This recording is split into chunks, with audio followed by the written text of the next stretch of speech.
What is up, everybody? Welcome to another episode of Limited Resources. This episode number 859. My name is Marshall. I'm one of your Limited Resources, and joining me on the line all the way from Denver, Colorado, it's Luis Scott-Vargas. Luis, we've got the Rare and Mythic Rare show for Marvel superheroes, and then also kind of a pesky bonus sheet to cover, too. We were just whining about it. Yeah, the bonus sheet's pretty big, but we go through them reasonably fast. We do, and we'll talk about them when we get there. But not all bonus sheets are the same thing, and when we get to the bonus sheet, we'll cover that as well, because you do need to know that going into the format. Before we get into that, we wanted to say thank you to each and every person who supports us over on Patreon. It's patreon.com/limited resources. We really appreciate each and every person who does so. If you'd like to become a supporter of our show, you can sign up over there and you'll get a thank you card and a sticker in the mail, no matter what level you sign up for. And we really, really appreciate it. We also want to say thank you to Ultimate Guard for their support of the show. If you've got magic cards, you need to protect them. They're valuable. You're going to use them for a while. And you want to make sure that they stay nice and clean and tournament appropriate as well, because, if your cards are too damaged, they won't let you play. Same thing with your sleeves. And you can get those. You can get sleeves, play mats, deck boxes, long boxes, backpacks, all of it over at Ultimate Guard. They make the best stuff in the business. No joke. You check out their products. They use really good materials, and they have really well thought out designs. And when you mesh those two things together, you end up with a really great product. You can check out their full line at ultimateguard.com. If you want to pick something up, you can get it at your favorite online retailer or local game store. Thank you, Ultimate Guard. We do appreciate your support of the show. Luis, so we're going to go through every rare and mythic rare, and then we're also going to cover the bonus sheet. But when we do, we're going to be giving these cards a grade. Sure are. And the grades on these, we use an A through F grading scale with 2 subgrades. The A's are the best cards in the set, the premier cards, the cards that are good, especially when behind really powerful cards. And in the Rare and Mythic review, that's where the A's mostly live. We're talking cards like Practiced Offense or Emeritus of Ideation. For the B's, these are the cards that pull you into a particular deck or color pair, the kind of like best commons and uncommons, efficient removal, solid creatures, cards like Arcane Omens or Stock Up. I mean, obviously for Secret Strixhaven, all the best cards were spells, but that's just a reflection of that set. C's are the Pawns of Limited. These are the replaceable cards. Every deck has a fair amount of them. You're not unhappy when you play them, but you're obviously not like thrilled to have them. They're just kind of the average cards that make the world go around. Cards like Deduce or a Johnny's Response. These are cards that are a step behind. They're a little bit too clunky, a little bit too expensive, maybe a little too situational or have a setup cost. Your cards, you're kind of unhappy if you're running them, though. It's not the end of the world. Cards like Owlin Historian or Tackle Artist.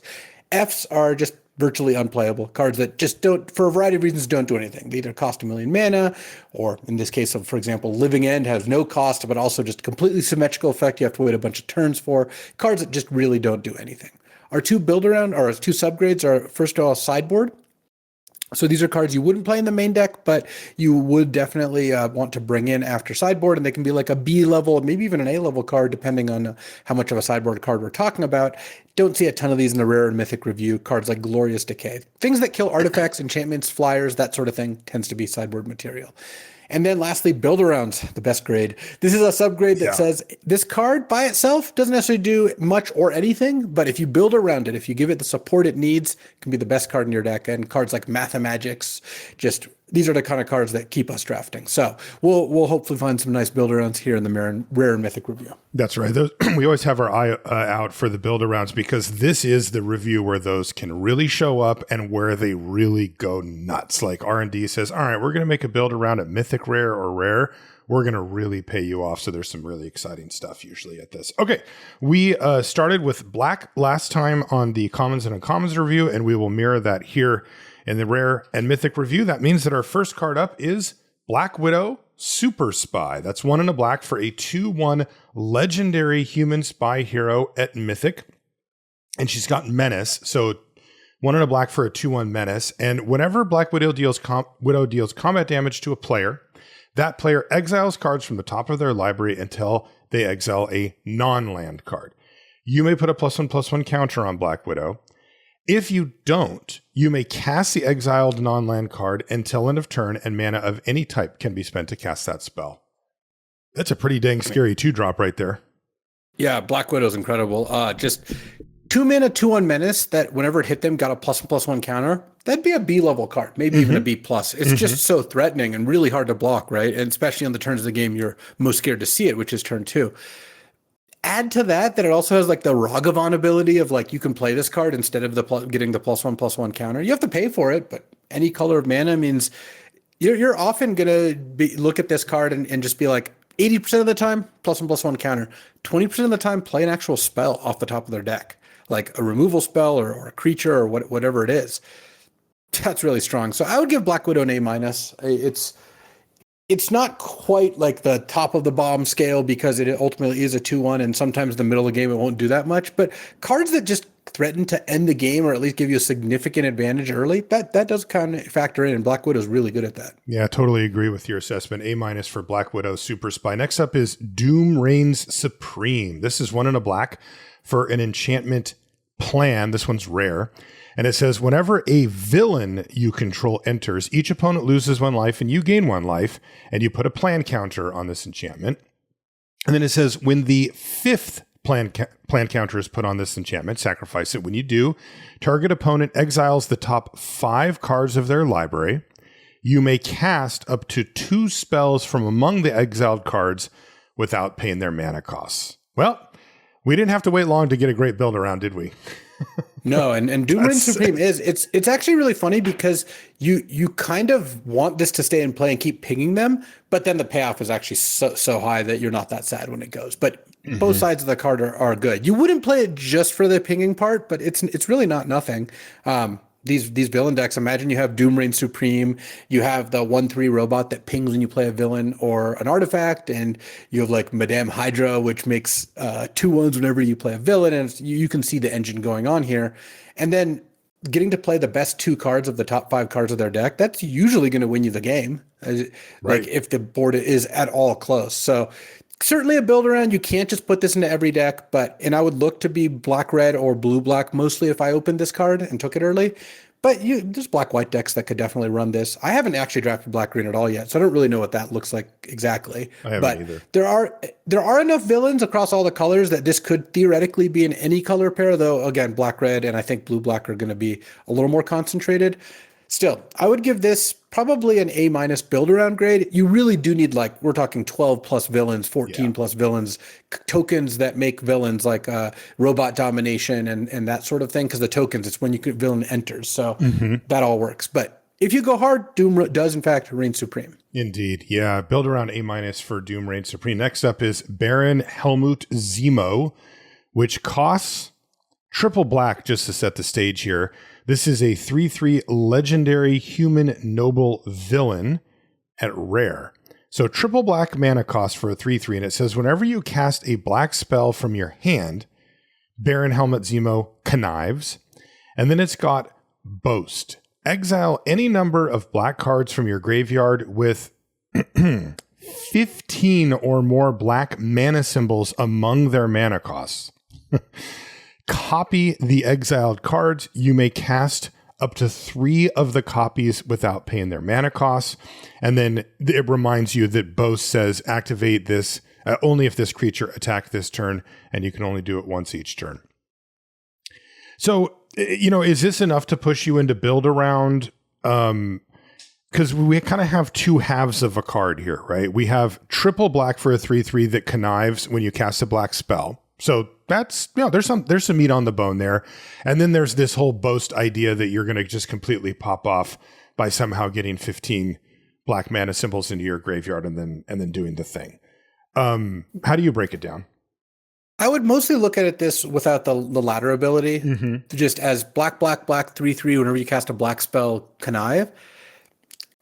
So funnily enough, the deck I drafted this morning where I got crushed had both Black Widow and Baron Helmut Zero. Those are my first 2 picks. I took Baron, then Black Widow. Okay.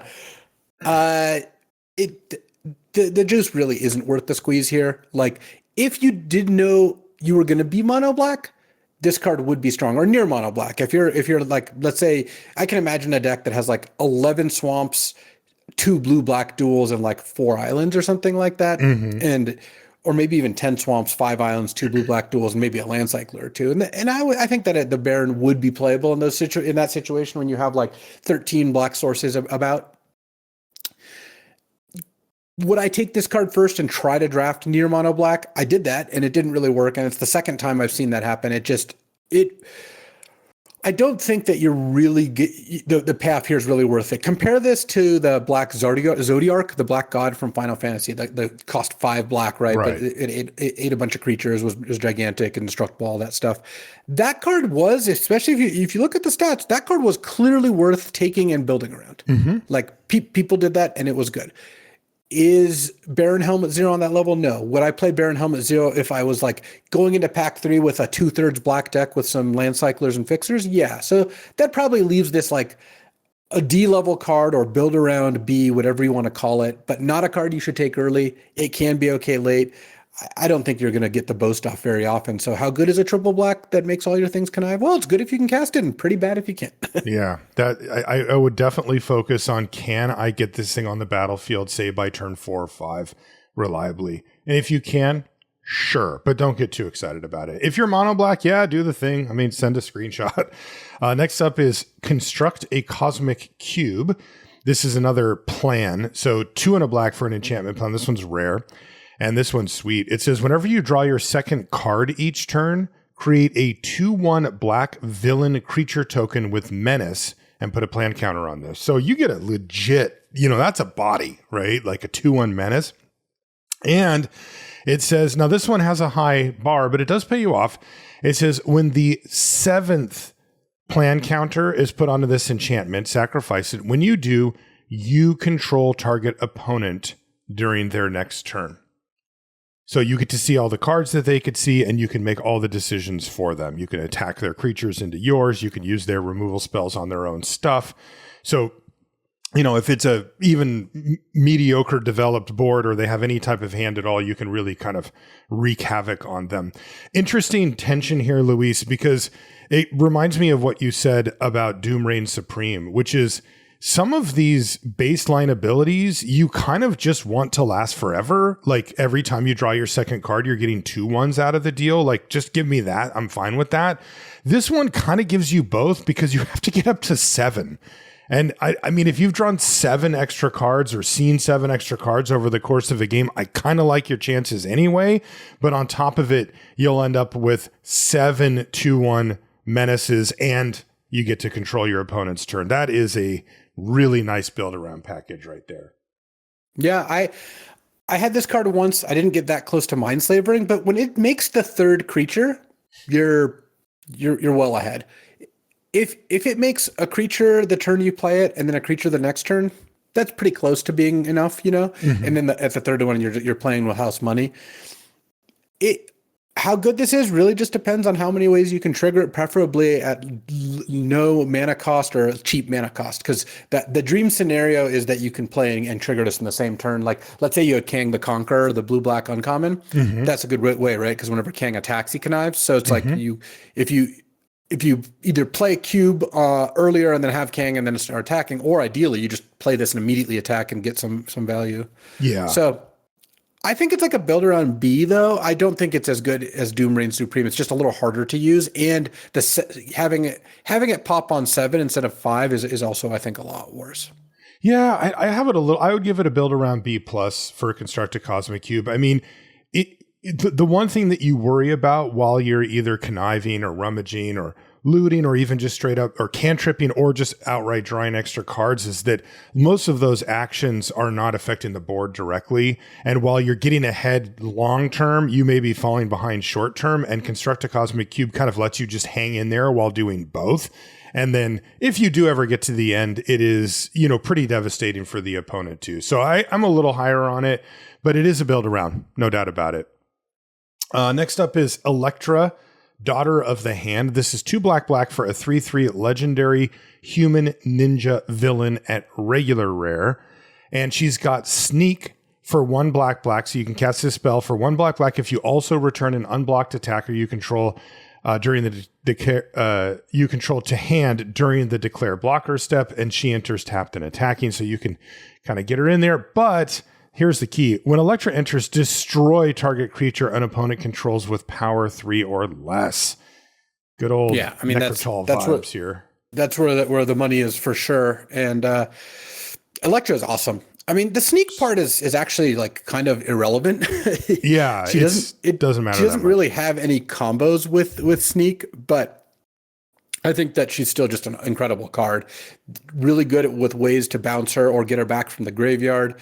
Just incredible value just by casting her. I would just give Electra an A. Just a fantastic card. Yeah, just a straight up 2-for-1. Can we call her Electratol? Electratol? Sure, yeah. Next That's after Necrotol, one of the original of this. The OG, same cost too. Next up is Super Skrull. This one is also mana intensive. This one cost 1 and triple black. So still a lot of mana intensivity as far as those pips go. What do you get? You get a 4/5 legendary Skrull shapeshifter villain at rare with flying. So you get a 4 mana 4/5 flying. And Skrull also has 4 different activated abilities, one for each of the other colors. So the first one is 2 and a white, and you create an 0/4 colorless wall creature token with Defender. Or you can pay 3 and a green, and Super Skrull gets +4/+4 until end of turn. Or you can pay 4 and a white, and Super Skrull deals 4 damage to target creature. Sorry, I say white. 4 and a red, and Super Skrull deals 4 damage to target creature. Or you can pay 5 and a blue. So 2, 3, 3, 4, 5, 6 are the costs here. For the top one, target player draws 4 cards. This is such a cool design, Luis, right? Because it's so enticing, right? To look at those activated abilities. Any one of those, if I had access to any of them, I would be happy. If I have access to multiples, I'm absolutely thrilled. And then you look in the upper right corner and see 1 black, black, black. And you're like, how do I make this work?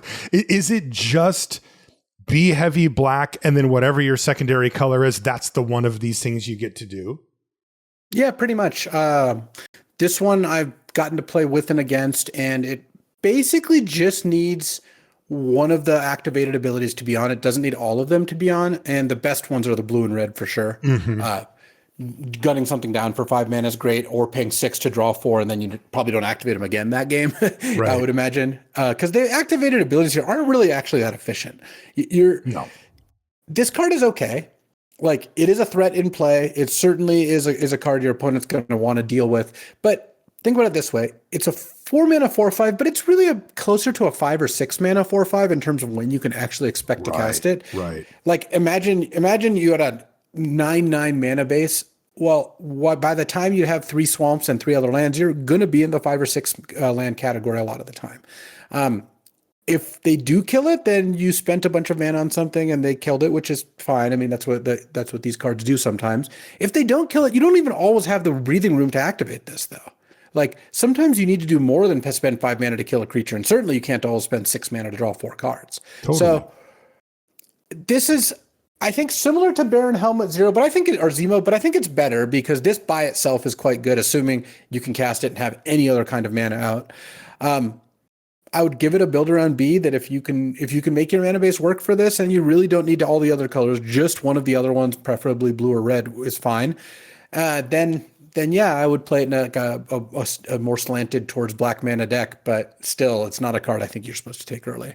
Yeah, the thing I like about it is that with Baron Helmut Zemo, you really want that thing to come down as early as humanly possible, right? Its stats aren't amazing, and you get paid off for casting the spells after it. Where with Super Skrull, I can have that in my hand, and I can say, okay, I can manage this board for a little while. And then maybe even my opponent will use up some removal on the board that I actually have out. And then I'll play Super Skrull when the dust is settled and my mana is actually underneath me and I can actually play the stupid thing. And it's going to take over the game. I mean, it is a 4/5 flyer with these insane activated abilities that if you get to untap with it, you're going to feel like you're going to be in the driver's seat to win that game. And so for some reason, even though it's actually harder to cast in some ways, the timing of it for me feels more like I don't have to slam this on turn 4 to have it be good. And so I'm a little more forgiving of the tough mana. But I agree with what you said. And I mean, I guess in the sense that it is really difficult to cast, you would have to, you know, have a little bit of a build around vibe to it because you can't just throw it into any old deck. But if you are slanted towards that black, I mean, I'm playing this thing all day. Like, I don't care if it comes down on turn 7 or something. This card is good enough to do that, I think. 4/5 flyer too. Would you give it higher than a build around B? I would give it a build around B plus. Yeah. Okay. Yeah. That's fair. Next up is Thunderbolts Conspiracy. This is 3 and a black for an enchantment. It's rare. It has flash. And it says, whenever a villain you control dies, return it to the battlefield under its owner's control with a finality counter on it. That creature is a hero in addition to its other types. And just as a reminder, if a creature with a finality counter on it would die, you exile it instead. So it can't just keep coming back over and over. I tried to make this work, Luis. It was really clunky. Yep, that's exactly what I was about to say. I've had this card and I played against this card and it is not impressed me. I've had it in 2 different decks and both times it was like the amount of work it takes to get a card out of it is staggering. It is. It seems like it would be really good. And there's a really interesting hint here, Luis, and it's flash. Like this looks like why would this have flash, right? It just looks like it was designed. You just play it out. You go attack with all my villains. And if you want to trade off a few, or if it dies, I don't care. And I can just sort of be reckless with my attacks and my blocks and stuff like that. And I believe that it was not good enough at that level. And they were like, well, what if we give it flash so that like first one's free kind of, right? Like your opponent goes, okay, I'll trade. And then you're like, haha, Thunderbolts Conspiracy. I get my guy back and I got my little value out of it. That to me, indicates that it wasn't quite strong enough. And having played with it myself once and against once as well, what you said, it's just it is not up to snuff. I am skeptical on Thunderbolts Conspiracy. It is really hard to spend 4 mana and not have it do anything. And that is way too possible with Thunderbolts Conspiracy. And to me, when I look at cards like this, my brain always defaults to like, what's the D level creature in black, let's say, that costs 3 and a black? You know, it's usually like 3/3 Death Touch with like some minor ability, something like that. And my gut is already telling me that card would have would affect my win rate better than this one on average over the long term. So I'd give Thunderbolts Conspiracy the insulting grade of build around C-. Yeah, I was going to say build around C, but yeah, basically same thing. Boo. Next up is MODOK, which is, and by the way, this is worth mentioning. It doesn't matter as much for the rare and mythic rare, but we have to note how many legendary creatures there are here. Like most of them are, right? Like we've done 1 legendary, 2 legendary, 3, 4. This is the 5th. Yeah, so we're 5 for 5 so far on creatures that are also legendary. So keep it in mind. Again, these are rares and mythics, so it's not as big of a deal, but they are kind of everywhere. So MODOK is 3 black for a 2/2 legendary artifact creature villain at mythic rare. MODOK has flying and lifelink. So you've got a 5 mana 2/2 flying lifelink, and it has 2 different abilities. One of them is Mental Organism, which is you pay 3 life and MODOK connives, and you can only do this during your turn. And then the other is Designed Only for Killing. Creatures your opponents control get -1/-1. How do I do that? That's just a thing. Ability. Okay. This card is obscene. Like that's nasty. This is one of those cards where you could take any one of the 4 abilities, flying, lifelink, pay 3 life to connive, or your creatures get -1/-1, and it would still be a pretty strong card. Yeah, that's pretty good. Which is crazy. Because, like, look, you play this, it immediately kills all their X1s, first of all. Like, a card that has the text, your opponent's creatures your opponents control have -1/-1, like, that card can't stay in play and they can have a chance of winning the game, really. Right. Like, it's just incredibly hard to play against that. Definitely. And this also is 2/2 flying lifelink to start, which is totally acceptable given the other text. And then you can also pay 3 life to start conniving. Like if the way is clear for you to attack with MODOK, let's say you play MODOK and then they tap out for something like a 7/7. You know you're going to get an attack in. you really can go like, all right, I'll pay 9 life, I'll connive 3 times, then I'll attack for 5 life link. So I only paid 4 life to connive 3 times. Then next turn, of course, when you attack, you're getting up, you're getting ahead on all that. So I mean, this is just an A+. Like, there's not really. How aggressive would you be about conniving? This is actually going to be a pretty hard card to play. Like, it's going to be easy in the sense that if you cast it and they can't kill it, you win. But it's going to be hard in the sense that you play this on turn 5 against a tapped out red-green deck. Yeah. Do you want to go all in, pay 12 life, and make it a 6/6 so they can't repulsor blast it? I mean, I'm thinking about it. Right? Like, that's something you do have to consider. You have to know a lot about what is in their deck. Like, it's in Arena Best of One World, it's actually a little less interesting because you just kind of have to guess. You just have to, like, okay, I'm playing against red-green and it's like turn 5. I don't really know much about their deck. Should I pay 12 life? Maybe. I don't know. Should you pay maybe 6 life? I'm assuming they all result in a +1/+1 counter also. Should you pay 6 life to get out of lightning strike range? That's a pretty reasonable play, you know? But what if you're playing against red-black, where it's like half their removal just kills it no matter how big it is? Right. Well, then it's even harder. So it's going to be a tricky card to play with, but also, like, if they can't kill it, you also will just basically always win. So I actually like just A+ for MODOK. I don't know. If they can't kill it, you win. Even if they can kill it, sometimes it killed a creature or two, right? It kills all their X1s immediately. Totally. And sometimes you play it and connive, and even if they end up killing it, you are fine to pay 6 life to connive twice in the, like, blue-black versus red-black matchup. Totally. Yeah. It's also worth noting that the timing's kind of interesting on the connive. You can only do it during your turn, but that does mean you can still do it at instant speed during your turn. You can do it in response to removal spells, or if your opponent's foolish enough to get into combat with this thing, you can do it. And you can do it as many times as you want, as we've been discussing here too. But yeah, it does force you to make that decision on your turn. So make sure that you're really comfortable with the MODOK that you're passing the turn back to, because that's when they're going to be using their removal, any type of damage based.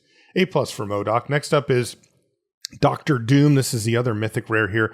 It is 4 black for a 3/3 legendary human scientist villain. And it says, when Dr. Doom enters, create 2 3/3 colorless robot villain artifact creature tokens named Doombot.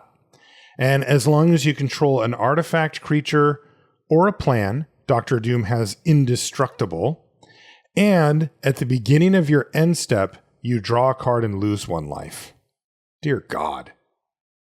Yeah, I mean, 6 mana for 3 3/3s, that's already be a card you're like, all right, I'm in. And then this one is just indestructible. You do lose a life every turn. It is mandatory. But outside of the games when you play this at 4 life, that's just upside. Or not just upside, largely upside. So I look at this and I'm just going to give black another A+ here. The Mythics don't mess around. Totally. I mean, Dr. Doom, pretty hard to beat. You don't have to do anything. You just put this in your deck. You don't need to put plans or other artifacts in your deck. It doesn't really matter. Right. It's clearly a little better to have those things, but would I take this as the first artifact / plan card in my deck? Yes, of course. You'd always play this card. You're playing, black-white. You have all heroes and no artifacts or plans. Okay, Dr. Doom's going to be an A+ in your deck. Totally. So. I mean, it brings 2 artifacts with it. Yeah. So it's just like really hard to imagine how you die the turn after you play Dr. Doom, unless you're at like critical life. A+. Next up is red. That'll move us to red. Our first red card is called Quicksilver Brash Blur. Okay, so they're just all legendaries. Is that the thing here? Every single thing. Every one. Okay. It's red for a 1/1 legendary mutant hero at rare. And it says, if Quicksilver is in your opening hand, you may begin the game with him on the battlefield. He does have haste, and he has power up for 4 and a red, put a +1/+1 counter, and a double strike counter on Quicksilver, and I guess this answers the question, what's faster than haste? And it's Quicksilver. Yeah, it's super haste. I think this card is pretty bad. Like, sure, you get it for free, except in limited, if you have this in your opening hand, you could just tap your mountain to play for it. I guess you could keep this in a hand with no mountains. Sure. Yes, and then you get a 1/1 haste for a little while, and then eventually you maybe make it a 2/2 double strike, at which point it's like kind of a real creature. Looks like a C to me. If you had if you were really aggressive or had a lot of heroes or had other like power up synergies, then sure, this card maybe gets a little bit better, but it doesn't look like a card you're going to be like falling over yourself to play. Yeah, like if we just remove the begin the game thing, what would you give it? Just red for a 1/1 haste with that power up. Still a C. That doesn't change the grade. It just isn't really relevant. Next up is Hawkeye, Master Marksman. This is 1 and a red for a 2/2 legendary human archer hero at rare. Hawkeye has first strike and reach, so 2 mana 2/2 first strike reach with trick arrows. Whenever Hawkeye becomes tapped, you may pay 1 up to 3 times. When you do, choose up to that many. And you've got 3 options. You've got Net, which is target creature can't block this turn. Explosive, which is Hawkeye deals 2 damage to target player. And you've got Boomerang, which is discard a card, then draw a card. So Rummage. That's awesome. I mean, that's just that's a heck of a lot to put on a 2 mana card. It's funny they keep showing us cards that it's like, well, if you took off some random abilities, this card would still be pretty great. Yeah, so this is Hawkeye's fantastic. 2 mana 2/2 first strike reach. That's a B straight up. Like you would just be like, oh, great card. And then when it puts a lot of pressure on, because if there's enough mana, if you have enough mana to spend, often you're going to be able to hit for 4 with this, and they're not going to be able to block it very easily. A 2/2 first striker that's removing their best blocker is really hard to block.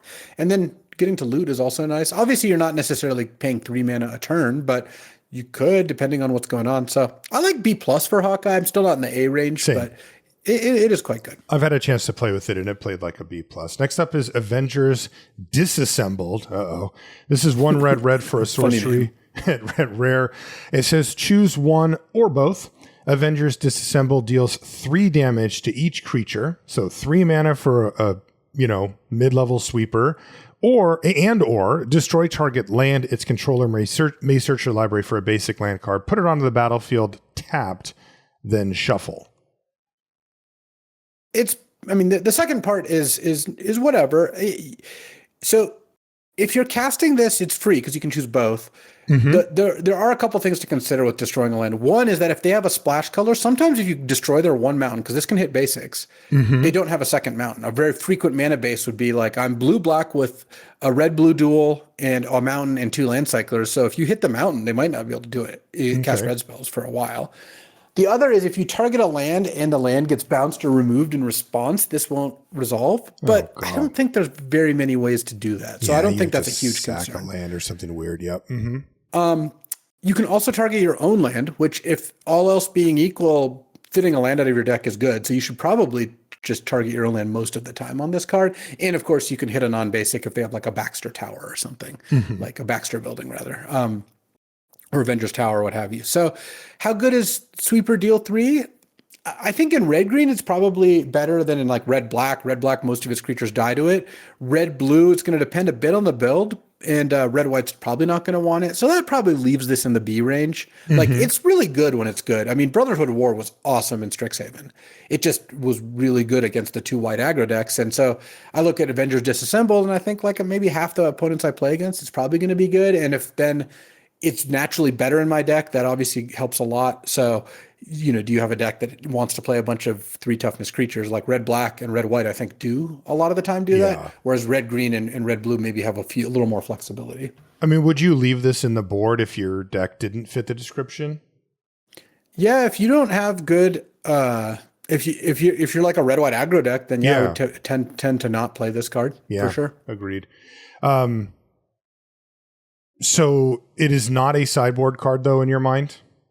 Well, I would just give it a B, and I would say that you should try to play this card. But yes, I wouldn't call it a sideboard card. Okay. Or like you might sideboard it, but that's not primarily what I would do with this card. Next up is the Scarlet Witch, which is 2 and a red for a 2/3 legendary mutant warlock hero at rare. Instant and sorcery spells you cast with mana value 4 or greater costs X less to cast, where X is the Scarlet Witch's power. So starts off at 2, and you can augment that further. But 2 less to cast for instants and sorcery spells with mana value 4 or greater. How many of those do you have in your deck? Two, maybe? Sometimes 3. Like, depends on the deck. But the Scarlet Witch, of course, makes you like a little bit more interested in playing them. But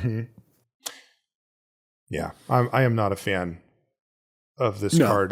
The problem is that 3-mana 2/3 is not up to snuff, and there's nothing else going on here. And sometimes these cards can actually be detrimental because of what you just said, Luis, where you're like, well, you know what? I've got the Scarlet Witch, so I'm going to play, 4 or 5 of these type of spells that are, more expensive than you'd normally want to play.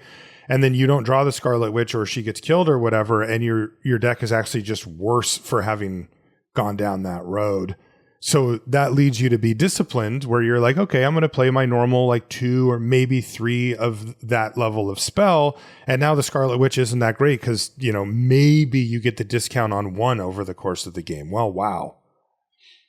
Yeah, so I'm kind of off of it. I think Scarlet Witch looks like a trap, and I would not draft around nor take Scarlet Witch highly. Yeah, I agree. If you are in need of a 3-drop hero, then sure, it's fine. Sure. But most of the time, you're not going to. I think a good way to look at it is if this gave you 2 discounts, you'd be really happy playing it. Yes. You're not going to get 2 that often, and sometimes it's not going to matter when you do. Getting a discount when you don't spend the other mana doesn't help either. So I think it's a little too situational. I'll give it like a D. Next up is Fang Foom. This is 2 red for a legendary alien dragon villain at rare. Fang Foom is a 3/5 flyer, and whenever you cast an instant or sorcery spell that targets an artifact or land, what in the world? Copy that spell. You may choose new targets for the copy. Put 2 +1/+1 counters on Fang Foom. Seriously? They put that block of text on a card?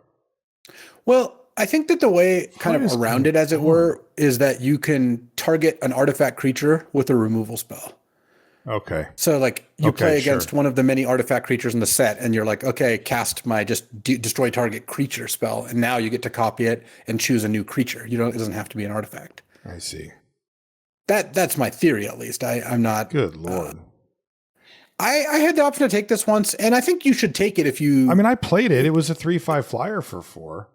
Yeah, I was going to say, like, there's a lot of. You're often going to want to play the card because it's just a big flyer, but the text isn't like amazing or anything. So I would give Fang Foom. I think like a B+. It's not quite A level, but the stats are pretty good. I would give it a B. Yeah, those are 3/5 flyer for 4 is pretty solid. The stats are like, you have to kind of do some. I mean, they fully depend on what your opponent's doing for starters, so that's not great.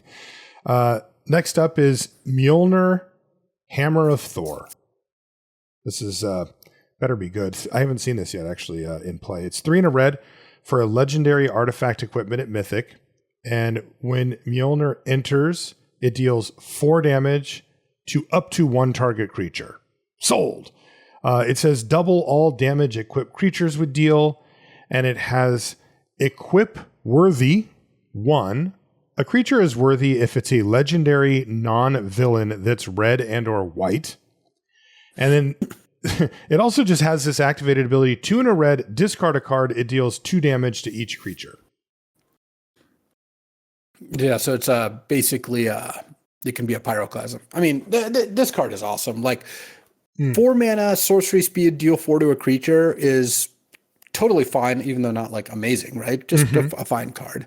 Repulsor Blast is going to play like that a lot of the time, and it leaves behind an equipment that double damage, that's also good, especially on like an evasive creature, a first striker, that sort of thing.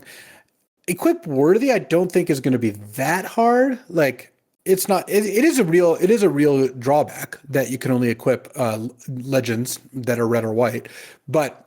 And they can't be villains. But I think a lot of the time you're going to be able to construct a deck such that most of your creatures are good in order to wear the hammer. And then you add the pyroclasm ability where you can discard it and turn it into pyroclasm instead. That's kind of a nice like fallback. It overlaps a lot with the first ability, but there are situations where you'd want that. Of course, if you use that ability, this card's gone. It's discarding from hand. So It's not discard a card, which is what I said. No. It's discard this card. So from your hand, but that's like instant speed, non-counterable. Yeah. Like it's not a spell, I mean. Yeah. You can do it anytime you want. Kind of cool. Just go on the stack. Yeah, I mean, it's a neat thing. Overall, I wouldn't say that Mjolnir is like uber mythic levels of like, you know, you have to take this card when you see it, but I do think it's a pretty good card. Like I would probably give it like, assuming your deck can equip it reasonably well, it probably gets like a B plus. If your deck's not good at equipping it, it probably falls to like a B minus. Yeah, I mean, I think if you just viewed it as 4 mana sorcery speed deal 4 or 2 in a red do 2 to everything, that's a pretty flexible, good removal spell. There's situations where doing 2 to each creature is devastating.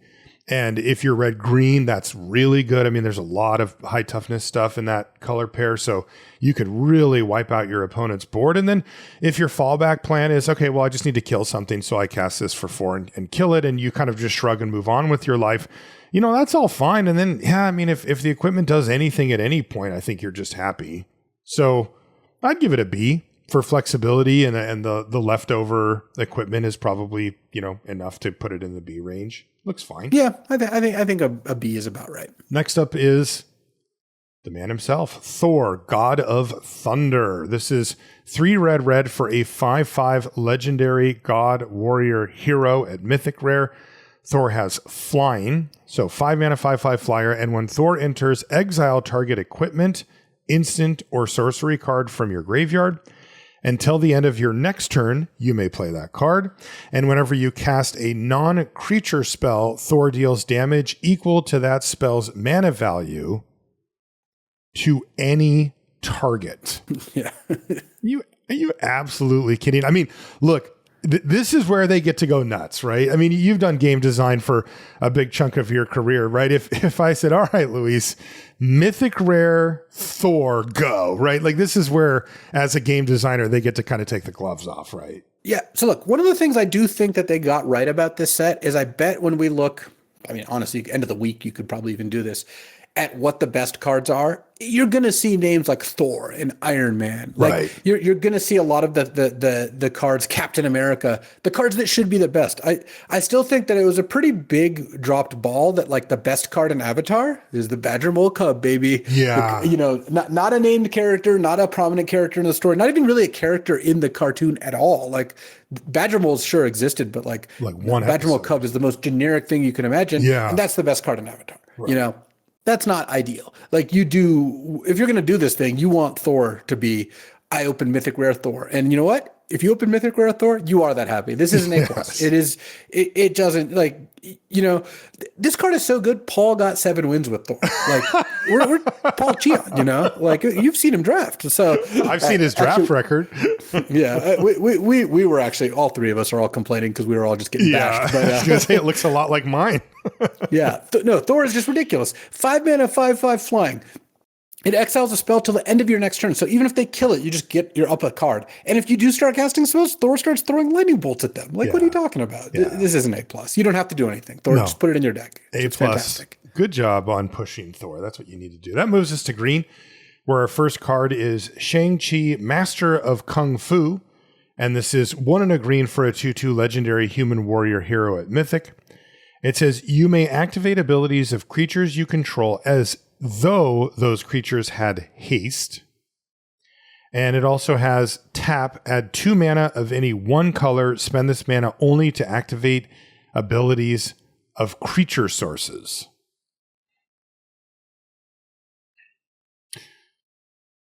So it really requires you to, because that is powerful, right? Like, yeah, 2 mana and being able to do stuff right away can be really good. But what creatures do you have and what abilities do they have that this works with? That's the question. Because if you don't have any, then you've got a 2 mana 2/2. Yeah.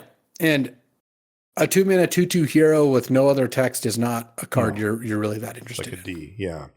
So it'll be a build around. And the question is just, are there sick combos? Are there, because, I would say most creatures have. Power up is the natural combo. Yeah, that's the natural combo.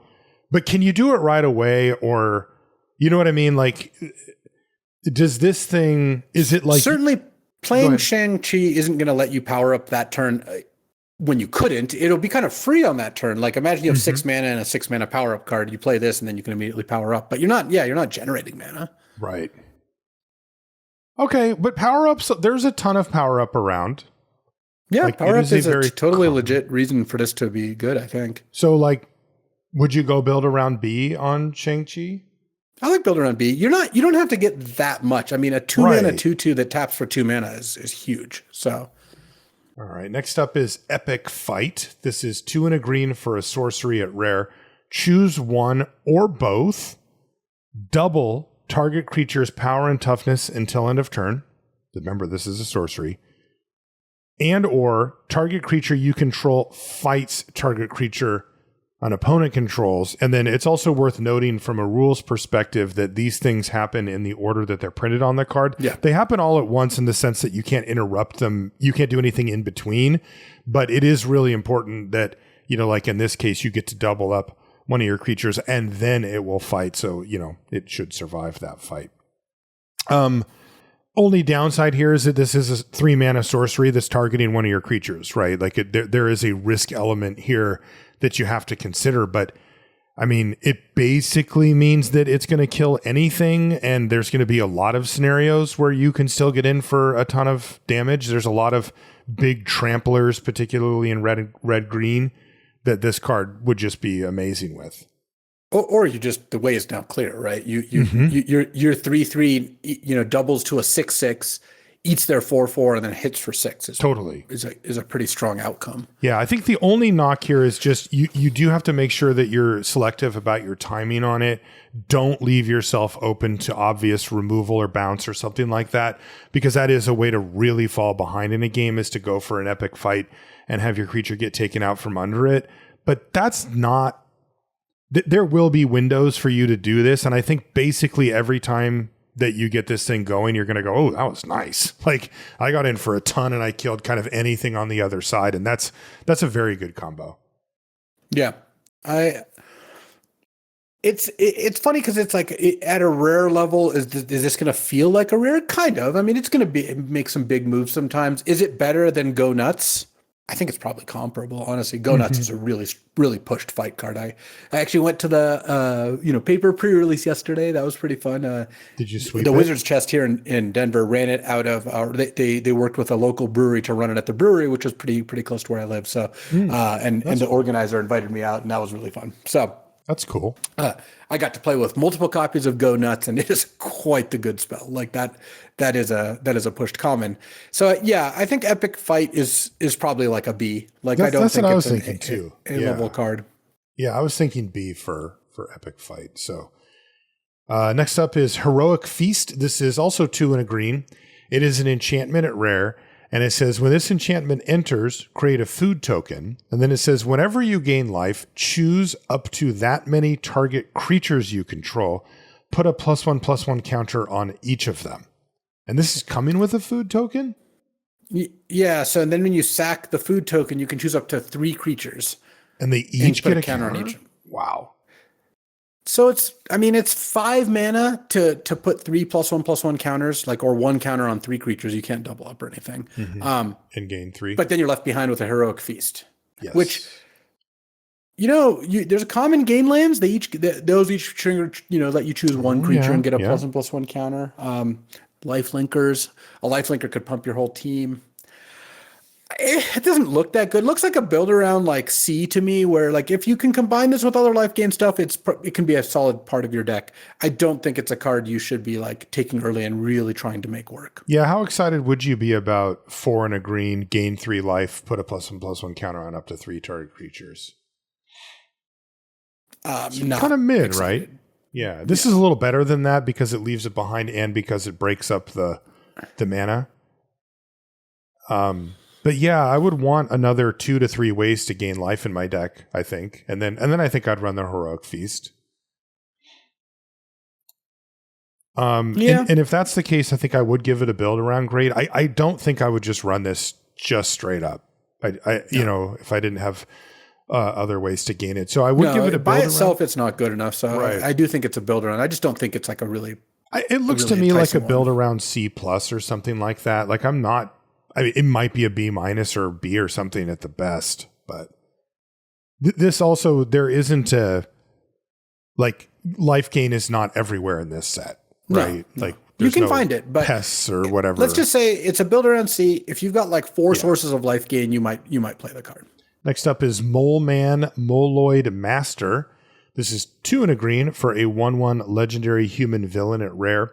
It says you may play lands from your graveyard, and it has landfall. Whenever a land you control enters, create a 1/1 green minion creature token named Moloid with, whenever this token attacks, you may mill a card.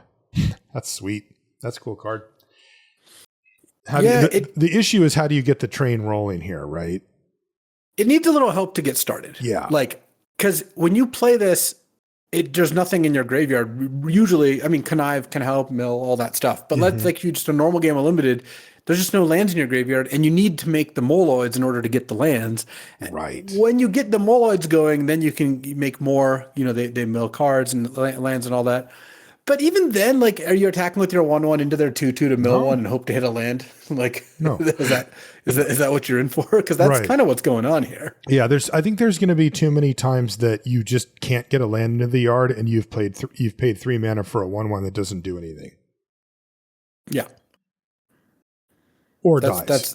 That's my issue. So this card looks pretty bad to me. I've had an opponent play it and I've just not been impressed at all. So I would give it a D. I think so too. I love the idea of landfall make creatures. Like, that can be powerful and that can have a decent impact on the game, but everything here is just so small. D+ for me for Mole Man. Next up is the Unbeatable Squirrel Girl. This is 1 and triple green, so 4 mana total for a 4/4 legendary squirrel human hero at rare. And she's got 2 abilities. The first one is called Do You Like Squirrels? And whenever the Unbeatable Squirrel Girl enters or attacks, create a 1/1 green squirrel creature token. And by the way, I do love squirrels. And then who doesn't? Yeah. And then the second ability is called I Love Squirrels, which is 1 green, so same as the casting cost, to create X 1/1 green squirrel creature tokens, where X is the number of squirrels you control. I mean, it's in the name. She gives you a little clue there. Mm-hmm. So you can play her, make a token, then the next turn attack. You've got 3, her plus 2 others, and then pay the 4 to make it 6 straight away. And if she survives, then you're off to the races. And if she dies, you probably traded for a comparable card, right? Yeah. Like a 4/4 or 3/3, maybe in combat. Yeah. And got 5 squirrel tokens. So we're once again back on the mana cost being because the card is clearly great, right? Definitely. It's just a matter of how do we feel about triple green. Again, this is not the type of card that must come down on turn 4, but I think it is looking like if you could, you definitely would. Yeah. I mean, you also don't even have to attack. Imagine you just play this, make a squirrel, and then the attack's not good. Just activate it, make 2 squirrels, activate it, make 4 squirrels. Like, they just have to do something or they're dead very, very quickly. So I think the difference here is that this is just always good if you can cast it. I mean, if you're dying to flyers or they have 10 creatures up, maybe not. But in most boards, this is going to be good, even late game, even by itself, all that. Whereas some of the other triple cost cards, like the Skrull has that too. It's really good in the late game. Whereas Baron Helmut Zero is like kind of in the awkward position of not being good in either. That actually makes me think that Baron Helmut Zero is actually closer to a C build around, and then Squirrel Girl and the Amazing Scroll or whatever it's called, Super Skrull, are probably closer to like A- build arounds, where if you can just cast these cards are going to take over the game. Yeah. They can be killed. They have a hard casting cost, but cards that can win the game by themselves, those deserve an A grade. So I'm going to retroactively say that Super Skrull's an A-, as is Unbeatable Squirrel Girl. Just make sure you can handle the casting cost. Yeah, I think the interesting part about Super Skrull is you say it's an A-, but which ability do I get? Right? Because if it's the white one, maybe it's in the B range. But if it's the red one, okay, maybe it is in the A range. With Squirrel Girl, I'm like, the activated ability costs the same as the casting cost. So we know you can cast it and it just completely dominates. I agree with your grades overall. Next up is World War Hulk. This is 3 green for a saga with 3 chapters. It's, of course, an enchantment. It's a rare. And chapter 1 is the next red or green creature spell you cast this turn can be cast without paying its mana cost. So even though it looks like you're paying 5 mana just to get this thing on the battlefield, you're actually following it up with whatever the most expensive, probably red or green creature in your hand. So that's pretty cool. And remember, that's right now. And then chapter 2 is put 3 +1/+1 counters on target creature you control. And then chapter 3 is choose target creature you control until end of turn, double its power and toughness, and it also gains trample. I attacked with a 24/24 using World War Hulk yesterday, Luis. I mean, the card does threaten to do a lot. Is it good? I think it's kind of in the middle. Yeah, my example was a good one. I didn't actually get to cast a creature off it. I top decked it. Oh, you just cast this with no creature. Yeah, I just cast it, and then the next turn I got my 3 counters, and then I doubled them, and I attacked my opponent with everything. We had a really well built out board, but when you're throwing 24 power, I mean, it was obviously kind of a weird situation where I got it to that big, but still, I ended up attacking with a 24 trample damage plus 4 other creatures, and one of them was big and also had trample, and it was exactsies. Like I got my opponent to 0, but that is just in red green, like that is a slammer, right? I mean, it's just a huge amount of power that you can create, but really you want to play this on turn 5 and also have, a 6-drop or, something expensive in hand to put on the battlefield right away. Yeah, I had this in a red-green deck. Actually, the video for that I think already went up, and I wasn't sure if it was going to be good. And my conclusion is maybe. Was it mid for you, or how do you feel? Well, when you play this and put a creature into play, it basically cost you no mana, or maybe even netted you mana. Like with the common land cycling dinosaurs, like a 6 mana 7/7, right? Mm-hmm. And that's a good one to put into play. Mm-hmm. And then you get 3 +1/+1 counters. Then if you still have that big thing in play, the third chapter is amazing, mm-hmm. right? Like you're attacking for 1 million, you're winning the game. My problem with this is a card that if you have no other creatures, it does nothing. If you have none in your hand, you're missing on the first level. Or if you're playing this and putting a 2-drop into play. The second level, you need to have anything in play, but not all creatures want +1/+1 counters the same. And if they have a removal spell, they can stop that too. And of course, the third mode kind of doubles down on the second mode. So that's how I feel. It feels a bit more like a win more. Yes. I think that overall, this is not going to be a very good card. I think it's in the middle too. The problem is that if your opponent does have removal, here's one issue, right? You want to put the 3 counters on your biggest thing so that you can get the doubling effect more, right? The bigger the thing you have, the more the doubling effect actually matters. But now you're even more all in, and this does not replace itself. You do not get cards out of this. So to me, this is kind of like too all in, even though it is powerful and it will win games occasionally that other cards maybe couldn't. I'm with you. I'd start off at C- on World War Hulk. I think it's fine, but my guess is that you would be much better off with a really solid 5 mana creature on average than World War Hulk. Yeah, that's kind of what I think too. Next up is Earth's Mightiest Heroes. This is 4 green for a sorcery at Mythic. It has Teamwork 5, and it says reveal the top 8 cards of your library. You may put a creature card from among them onto the battlefield.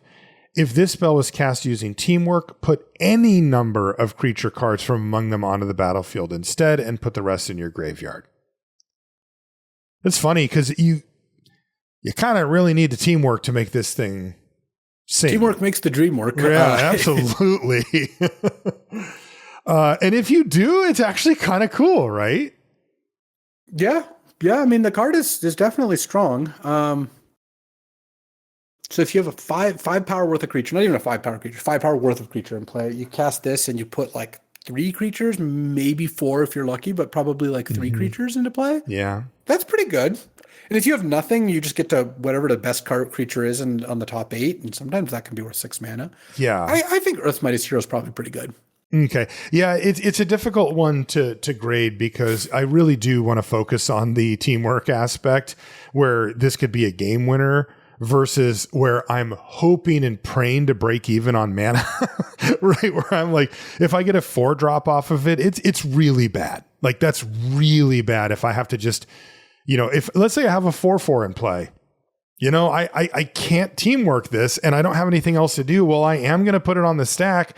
And if I get a 4 mana creature, like that is disastrous. Like that is not a card you'd ever want to have. So you really do need to have that upside. And then, are we getting into win more territory? Like if you can teamwork 5 anything, aren't you already doing pretty good? And again, I think the question I have, at that point is, would you win more on average if this was 4 mana 6/6 6 mana 6/6 trample? Like some dumb common dinosaur. I don't actually know the answer to that because I don't either. I could see that being true, but it's possible that the fact that this is just going to put 3 creatures into play, I kind of think that this in a creature dense deck, which is what you need for both sides of it. So it's all we're pushing in the same direction. Yes, I bet this is great. I think it's probably like a B+ level card, and and when it works, it's going to feel like an A. When you put 4 creatures into play, then this card is just going to be absolutely obscene. Yes. When you say creature dense, do you mean 15, 17, 15? I mean, more is better. If you can get up to like 17 creatures and play this and like 5 or 6 removal spells, that sounds pretty good to me. Okay. I'm going to start off on the tentative side. I think this is going to be a prove it card for me. I am going to say build around, but not the full on build around. It's just the pay attention to your creature type level build around. But I'm going to give it a C+. All right. What do you think? I would probably give it a B. I think just flat B would probably be where I'm at.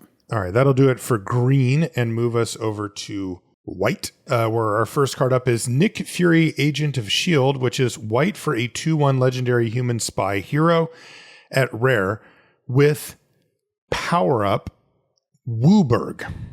So that's 1 of each color of mana, 5 mana total. To put 2 +1/+1 counters on Nick Fury, then look at the top 7 cards of your library. You may put a hero, equipment, or vehicle card from among them onto the battlefield. If it's a double-face card, you may transform it, put the rest on the bottom of your library in a random order. Why did they make me read all of that, Luis? For a 1 mana 2/1. Well, I think that the ability actually could happen, and it's a cool card. So you get a one white mana discount if you power up in the same turn. Oh, you do. You only have to play the other 4 colors. I mean, you know what this card is really good with is Baxter building. That's the 4 tap, add 4 mana of any combination of colors. Okay. Like, I could imagine playing this in white. First of all, I played this in White Green Heroes as a 1 mana 2/1 hero, and I think it's fine. Like that deck can use that well enough. And then if you just have a Baxter building, all of a sudden you can just fire it off, which is pretty sick. I mean, the ability is good. Putting a hero into play, making this into a 4/3, or an equipment or vehicle, I guess. Though you're not doing that. It's just hard for me to. It's not that good, right? For the cost. Well, it really depends. Like, would I pick this and be like, I'm drafting 5 colors? No. Would I want to put this in a deck that wants a 1 mana hero that also can incidentally generate 5 colors? Then yeah, I think that is really good. Like if you're free rolling it. I mean, look, Baxter building, to use that example, because we're going to talk about that one later, because I think it's a rare. I think maybe it's uncommon. Uncommon. Well, it's better than I thought it was. 4 tap draw a card when you have a 4 toughness creature, and 4 tap make 4 colors of mana is also just like it's a free card. Having Nick Fury and Baxter building in your blue-white deck, or sorry, your green-white deck or blue-white deck actually, is just kind of free and really good. So yeah, I think the ability is good. I just wouldn't go completely out of my way to try to make it happen. So what do you want to give Nick Fury? I mean, it is primarily what you said, just the white 2/1 hero. A white 2/1 hero in white green or white blue is a C. C. Like, it's a playable card. You're not jumping out of your seat about it. And then just keep there might be some other ways you activate it too. I don't know. It'll kind of depend on what's happening. All right. Next up is Agent Phil Coulson. This is 1 and a white for a 2/2 legendary human spy hero.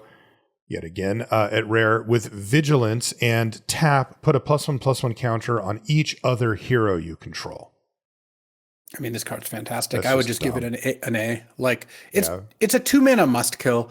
Like it's not really even a build around because just the white decks incidentally have a bunch of heroes. It doesn't pump itself. It's not quite Steel Overseer. Just so we're clear. But it's still obviously great. I had an interesting pick. I was white blue heroes. Would you take Agent Phil Coulson or Captain America Wings of Freedom? That's the 3/1 flying first strike ward that when it attacks pumps all your heroes. Oh, great question. Maybe this guy. Yeah, I took Captain America under the theory that if I have no other heroes in play, the Captain America is better. Yeah, that makes sense. But I don't even know if it was right. They're both fantastic. Anyways, Agent Phil Coulson is an A-. Yeah, sometimes it's a 2-mana 2/2 that dies. That's not really a huge knock against it, to be honest. And you can build around it even better, but it doesn't require, since you're gonna have a bunch of free heroes anyway. Next up is Jennifer Walters. This is 1 and a white for a 2/3 legendary human advisor hero at Mythic Rare. And on the front side, because this is a double face card, your opponents can't cast spells during your turn. Fair enough. 2-mana 2/3 with an annoyance factor. And then it has 3 green, white to transform it at sorcery speed, where it becomes the sensational She-Hulk. And this is 3 green, white that you can just cast this side, right? It's one of those ones, Luis? Oh, yeah. The double face cards here, you can always just cast either side. So, so keep that in mind. You can just cast her for 3 green, white, 6/6 reach trample. Your opponents can't cast spells during your turn. And whenever a creature you control is dealt damage, you may have the sensational She-Hulk deal that much damage to any target once per turn. Wow, that's really annoying. Yeah, this card's obscene. What do you think the play pattern is? Like, do you expose this card as 1 and a white 2/3 very often? Because I mean, man, this is just such a hammer when you can cast it for the 6 mana, right? What did you say, Luis? I'm just thinking, like, I think that the fact that, look, when you cast it for 6 mana, if it's not like you then win the game that turn, like sometimes it'll open the door for attacks, but they'll just be able to kill it on their turn. Like a decent amount of the time too. Also note if they killed this with damage, it also just punches back. Yes, hard. It's any creature. It's not other creatures. She protects herself too. And it goes to any other target. You can just start sniping their actual guys. Yeah, you could do whatever you want. So this is like the bane of red-green. Like, how in the world do they deal with this thing? Yeah, red-green I think is going to have a pretty difficult time. But to be clear, you would be totally fine just playing the Jennifer Walters side out as part of a curve out or whatever. The first time I saw this card, my opponent cast it as a 2-drop, and it was like, wow, this is really good. They're just going to at some point transform it. Sure. Against specifically decks that have like Lightning Strike, I would maybe not want to do that. But I would say for the most part, you're going to be fine to just play this as whatever is the most mana efficient is probably how you should play it. You like A? For Jennifer I like Walters? A for Jennifer Walters, yeah. Next up is Origin of the Avengers. This is an enchantment saga, and it is rare. It costs 1 and a white, and the first chapter is Scry 2, which is fine. Chapter 2 is you may put a hero creature card with mana value 3 or less from your hand onto the battlefield. If you don't, draw a card. This is like not that impactful so far. And then chapter 3 is put a +1/+1 counter on each creature you control. So, I mean, 2 mana, scry 2, the next turn draw a card, the next turn put a counter on all your creatures. That sounds pretty good. 1 turn delay. Like, think about it as a cantrip that costs 2 mana, scry 2, draw a card. It's like a preordain. You get a 1 turn delay on getting the card draw part, but then after that, you get a +1/+1 counter on all your creatures. And that's not even really factoring in that sometimes you're going to put a 3 mana hero into play on turn 3 and then have play all your another mana one on your turn. Yeah, wow. I mean, I'm in, I don't want to jump out of my seat just because, it's a little on the slower side. Like your 2-drop kind of isn't affecting the board or whatever, but it feels like it's paying you back enough, right? Like you're getting your card back. You might, if you want it, you might get a really serious mana boost. The interesting thing to me is that does the chapter 3 come too early in the game? Like, do you actually want to delay playing Origin of the Avengers until turn 4? Maybe you double spell, you go 2-drop plus this, and then, you use it to kind of propel you more into the mid game rather than turn 2 Origin of the Avengers. I get a creature on the battlefield. Maybe I get an additional creature on, and then I'm just happy enough to get the 2+1/+1 counters on my guys. Like, is that, do you have a sense for which play pattern you'd prefer? No, I think it's going to depend on a couple different factors. It's going to depend on how, do you need to scry to find a card? If you have if you need to find your third land, you're just going to play this on two always. Yeah. If you have a good 2-drop and a good 3-drop, well, that kind of pushes both ways, because if you have a good 3-drop, it's really nice to be able to just put it into play on turn 3. Yeah. This card is a lot more interesting, though, because it gives you the extra card. Mm-hmm. If it didn't have the draw card part, then I think that this would be a card you'd probably just want to jam early rather than anything else, because you want to get value from the second stage. Right. The fact that maybe your opening hand is a 2-drop creature, this, and 1 3-drop creature, and it's like, well, why don't I just play my 2-drop into 3-drop and wait on Origin of the Avengers? I think that's going to work out well a lot of the time. Yeah. That said, if you go nothing on 1, this on 2, turn 3, if you go put a 3-drop into play and also play a 3-drop from my hand, and then you get a counter on each of them, even if it's just the 2+1/+1 counters, like you are way ahead on board, right? I mean, you effectively spent 6 mana on turn 3, and then you augmented those 2 creatures to be better anyway. I mean, that is nuts. Yeah. Like, you may just run away with that game. Yeah, I mean, there's a lot of ways this plays out really well. I think the fact that it's always preordained at worst with then pops for some counters means you're not really ever losing out. Yeah. In the games where you use this, play a 3-drop for free, play another 3-drop, I think are going to be pretty strong. So you like B? I would give Origin of Avengers, I'd probably give it a B+. This looks like a good addition to pretty much any deck. Yeah, you just need creatures to maximize on, or enough creatures. Next up is Super Soldier Serum. This is 1 and a white for an enchantment aura at rare. It says enchanted creature gets +2/+2, has first strike and vigilance, and is legendary soldier in addition to its other types. And whenever enchanted creature attacks or blocks, attach any number of target equipment you control to it. That is a lot of stuff for 2 mana. Is it enough? If they don't have a removal spell, this card is going to run them over pretty well. +2/+2 and first strike and vigilance is kind of you can't block me effectively. You can't attack on the ground. Yes. Right? You put this on a 2/2 now. Since it's 4/4 first strike vigilance, that's effective. Can't be blocked. Can't block. The downside is, of course, there's just a lot of removal. This is a very feast or famine card. I lost badly to this card once, and I beat it really badly once.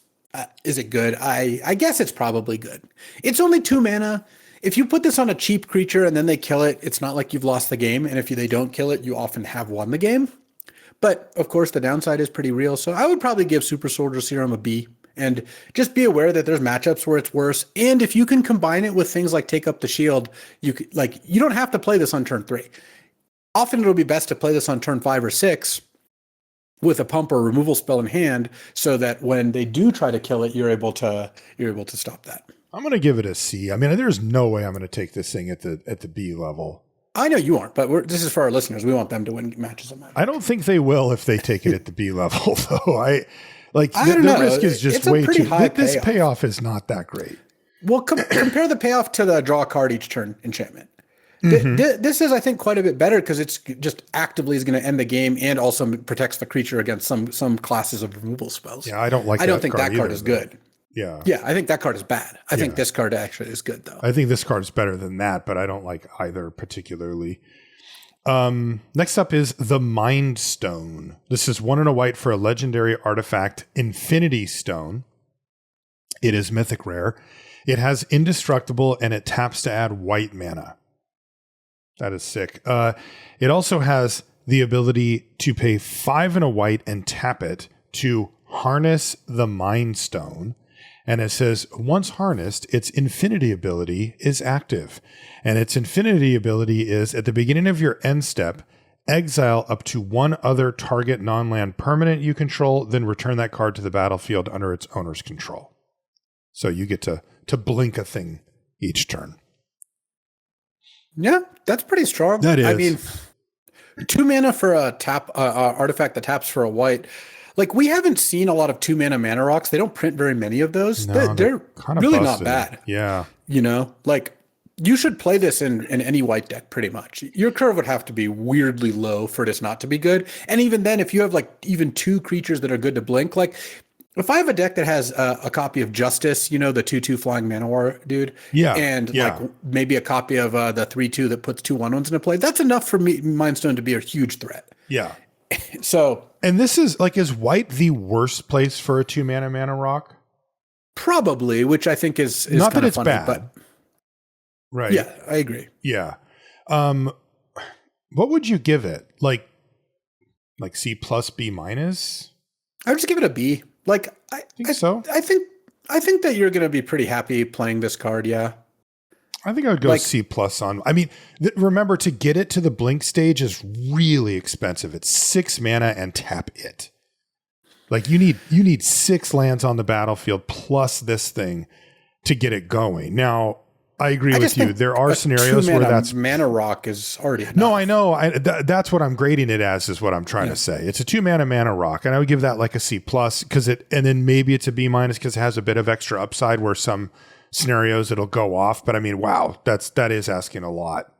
And I mean, a 2 mana rock's fine. Like, that's pretty good.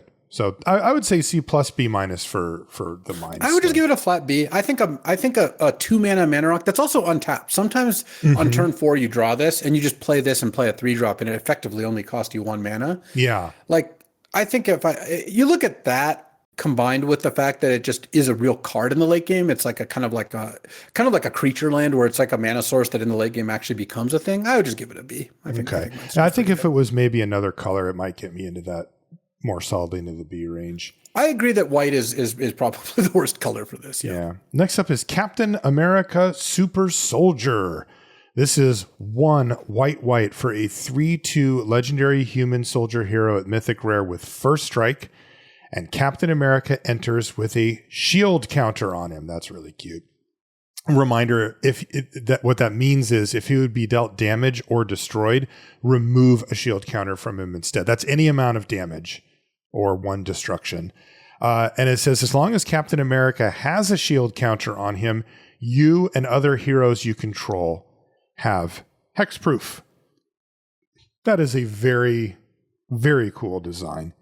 Do you think it was difficult for them to not make it an equipment? I know they did as well, and we'll talk about that, but like to not have it be part of the Captain America Super Soldier package, you know, to go with the shield counter over, you know, some version of the equipment. Yeah, I mean, they had John Walker who makes the shield, right? Like, exactly. And then obviously Captain America's shield is featured. I think a shield counter is a good way to do that. It's pretty cool. It's pretty cool. Yeah. I think that it's a pretty neat way to kind of get that going. And then I really like the offense defense. Like, it's got first strike, so you know he can fight, but also it's like this protector, right? It protects himself. He protects his friends and you. Very cool design. At any rate, how good is it as a 3 mana 3/2 first strike with a shield counter? That's pretty strong, right? Like, really good. It's so hard to kill this. Yeah, it's such a pain. It's not even like you can take the shield counter off if you like it. Part of the problem with like a 3/2 with a shield counter is you chump with a 1/1, then block with a 2/2. Right. To take the shield counter off here, you actually have to deal damage to it. It's pretty hard with a first strike. And then if you did deal damage, it'll still win that fight. So they double block with 2 3/3s. He first strikes one down, the second one takes the shield counter off, and then I guess next turn you trade for them. But imagine you have a trick or anything, and it also protects your other heroes while that's happening. I think like Captain that. America is an A minus. Like Okay. the only thing maybe holding it back from an A is it is still like a 3/2 ground creature. So some of the time it's somewhat ignorable, but it's not even that ignorable, honestly. Yeah, I agree with you. A minus for Captain America Super Soldier. They just put enough into that. Next up is Captain America Wings of Freedom. This is 2 and a white for a 3/1 legendary human soldier hero at regular rare. This one has flying, first strike, and ward 1. And it says, whenever Captain America attacks, each other hero you control gets +X until end of turn, where X is Captain America's toughness, which is 1 in this case. Baseline. Now that seems awesome too. Yeah.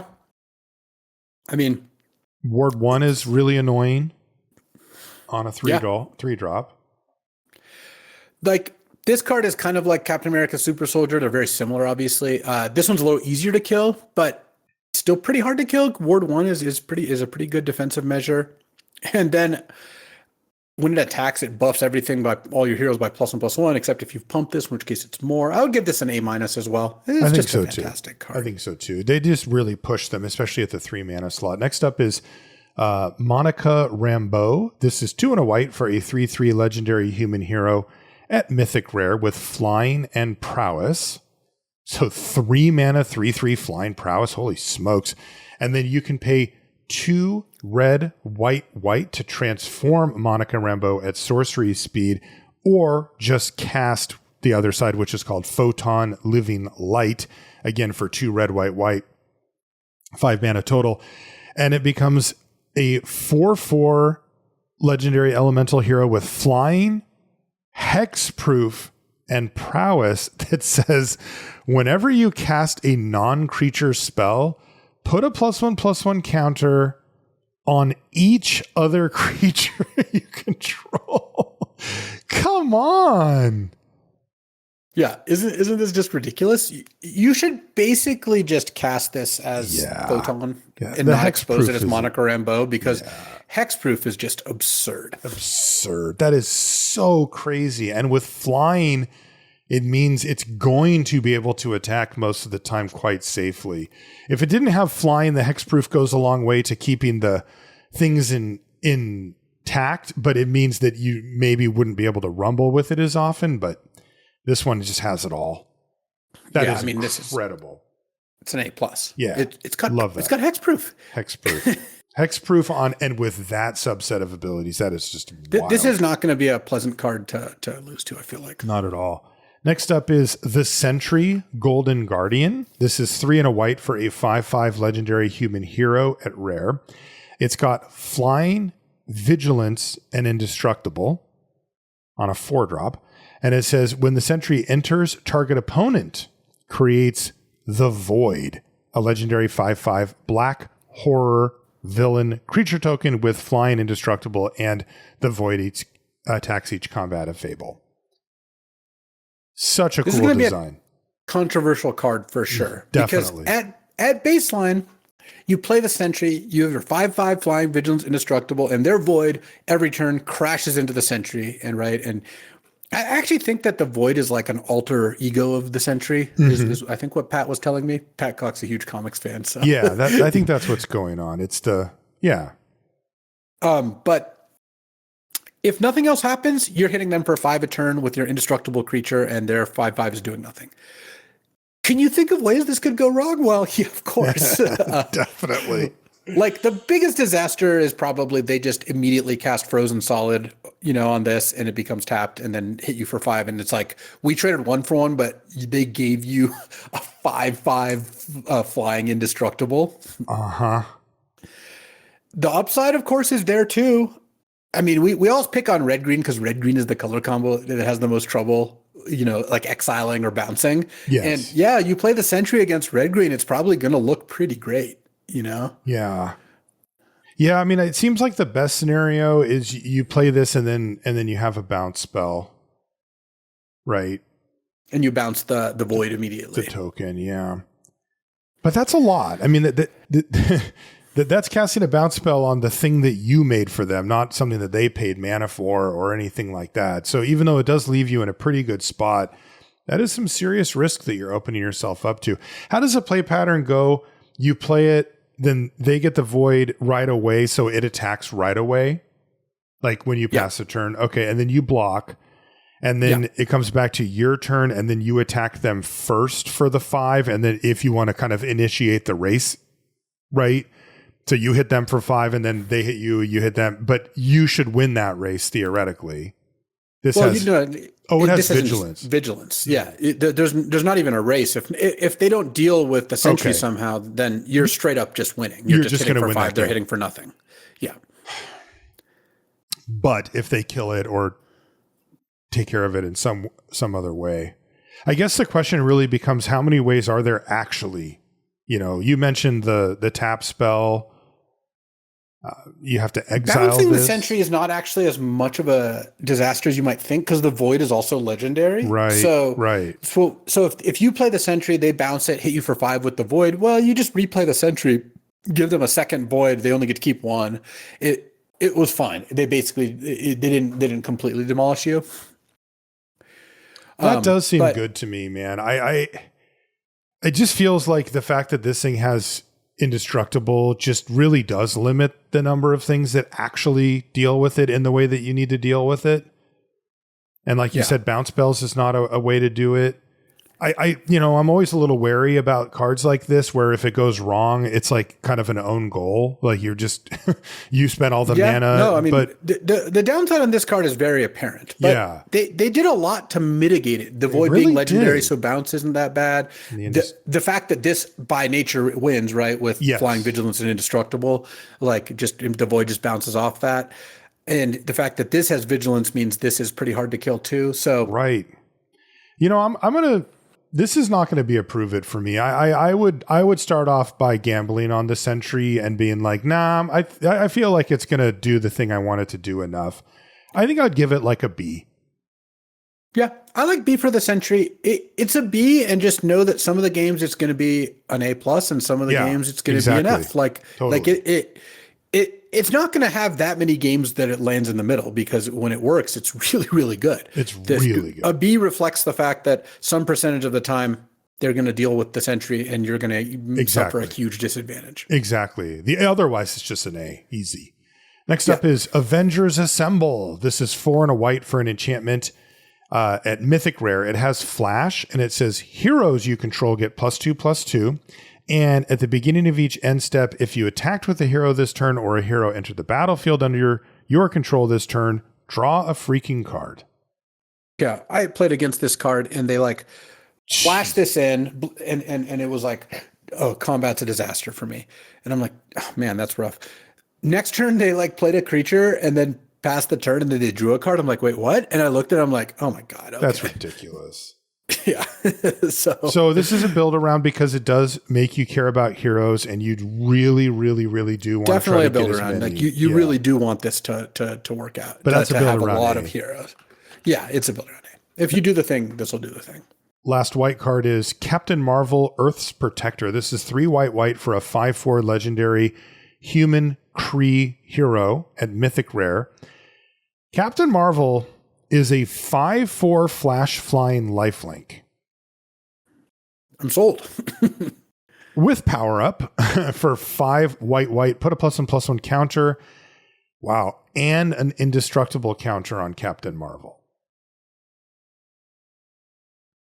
Wow. I mean, that's just kind of unbeatable. That's just one of the best massive bomb where you're just like 7. You can immediately just play this for 7 mana if you have 7 mana as a 6/5 indestructible flash flying lifelink, and if you only have 6 or 5 mana, you can still just flash it in and just it's a flash Baneslayer that becomes indestructible. Yeah, this is an A+.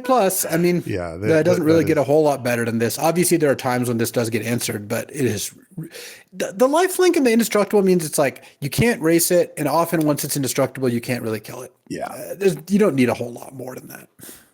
Wow, that is one of the best cards I've seen in a while for limited. Next up is blue. Our first blue card is Bruce Banner. Bruce Banner is blue for a 1/1 legendary human scientist hero at Mythic Rare. And Bruce has the ability XX tap draw X cards, activate only as a sorcery. So 2 mana to draw a card, 4 mana to draw 2 cards, etc. And then you can transform Bruce Banner at sorcery speed by paying 2 red, green, which is interesting because remember, Bruce actually costs blue. But of course, you can also just put the Incredible Hulk in your deck as 2 green, red. And for that, you get an 8/8 legendary Gamma Berserker hero with reach and trample. And enrage whenever the Incredible Hulk is dealt damage, put a +1/+1 counter on him. If he's attacking, untap him, and there's an additional combat phase after this phase. So he's unblockable. Mostly unblockable. Mm-hmm. You can. I guess if you can. I blocked him down once. I blocked with 5/5 and a 3/3 and crossed my fingers, and they did not have a trick. Otherwise, I would have been it. So you escaped by getting 2 for 1. Yes, and that's about the best case scenario. How do you make the mana cost, like being blue on the front versus heavy red green on the back? I think it's just two different cards, and if you can play them both, great. But I think you can select this as red green as just a 6 mana 8/8 that if they don't have non-damage removal, they lose, or play it in like your blue-black deck as a 1 mana 1/1 that they probably do need to kill. Okay. Otherwise, you're just going to run away with the game. I think the most common way to get access to both is effectively a red-green deck that has a couple blue sources kind of for free, and maybe sometimes you'll cast Bruce Banner. But most of the time, if you could cast the Incredible Hulk, you'll just cast the Incredible Hulk. Right. That's clearly the more flashy side of this card. That's the draw. But here. I mean, if they play turn 1 Bruce Banner and they don't have a 2-drop, they immediately can draw a card. Sure. Or if they play like turn 6, they play a 5-drop and play Bruce Banner, you're just like, okay, well, I guess either I'm killing them or I'm killing Bruce Banner. Because if you do neither, they're just going to spend their next turn drawing cards, and then you're going to be in a lot of trouble. Right. So let's treat them separately and assume that in most cases you're taking this card to play one side or the other, and you won't be able to play both as that often. Bruce Banner, I think is like a B+, where like really it's a 1 mana card that's a huge threat. I mean, would you go lower? How much lower? I would go lower. Yeah, it's got to be in the B range. Like, does it? Yeah. I guess here's the scenario. My opponent plays this on 1. Okay, that's fine.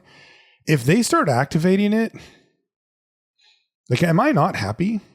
This set has felt very on board. Like, there's many decks where you're just like, please. I just think a 1 mana 1/1 with a threatening ability is pretty good. It's like, pretty good.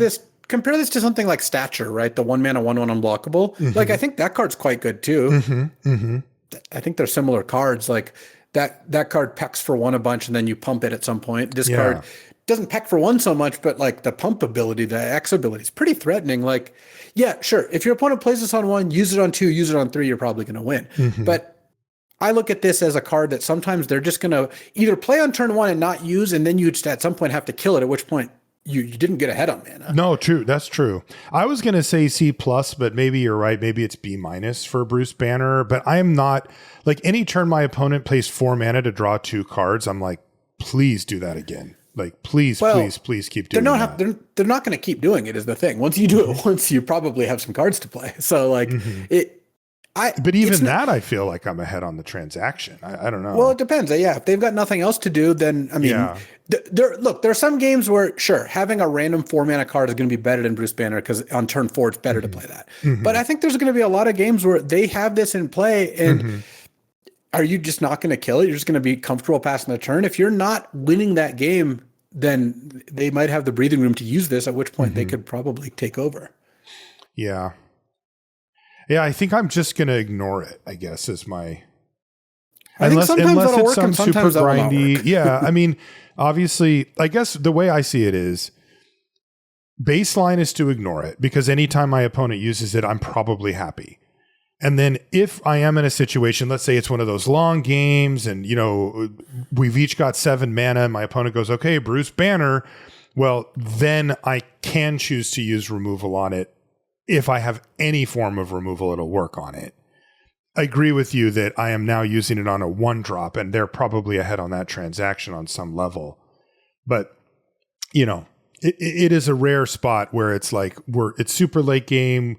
They play this. I have nothing to even touch it, et cetera, et cetera. So I would go C plus B minus for just Bruce Banner. Sounds like you're a little higher.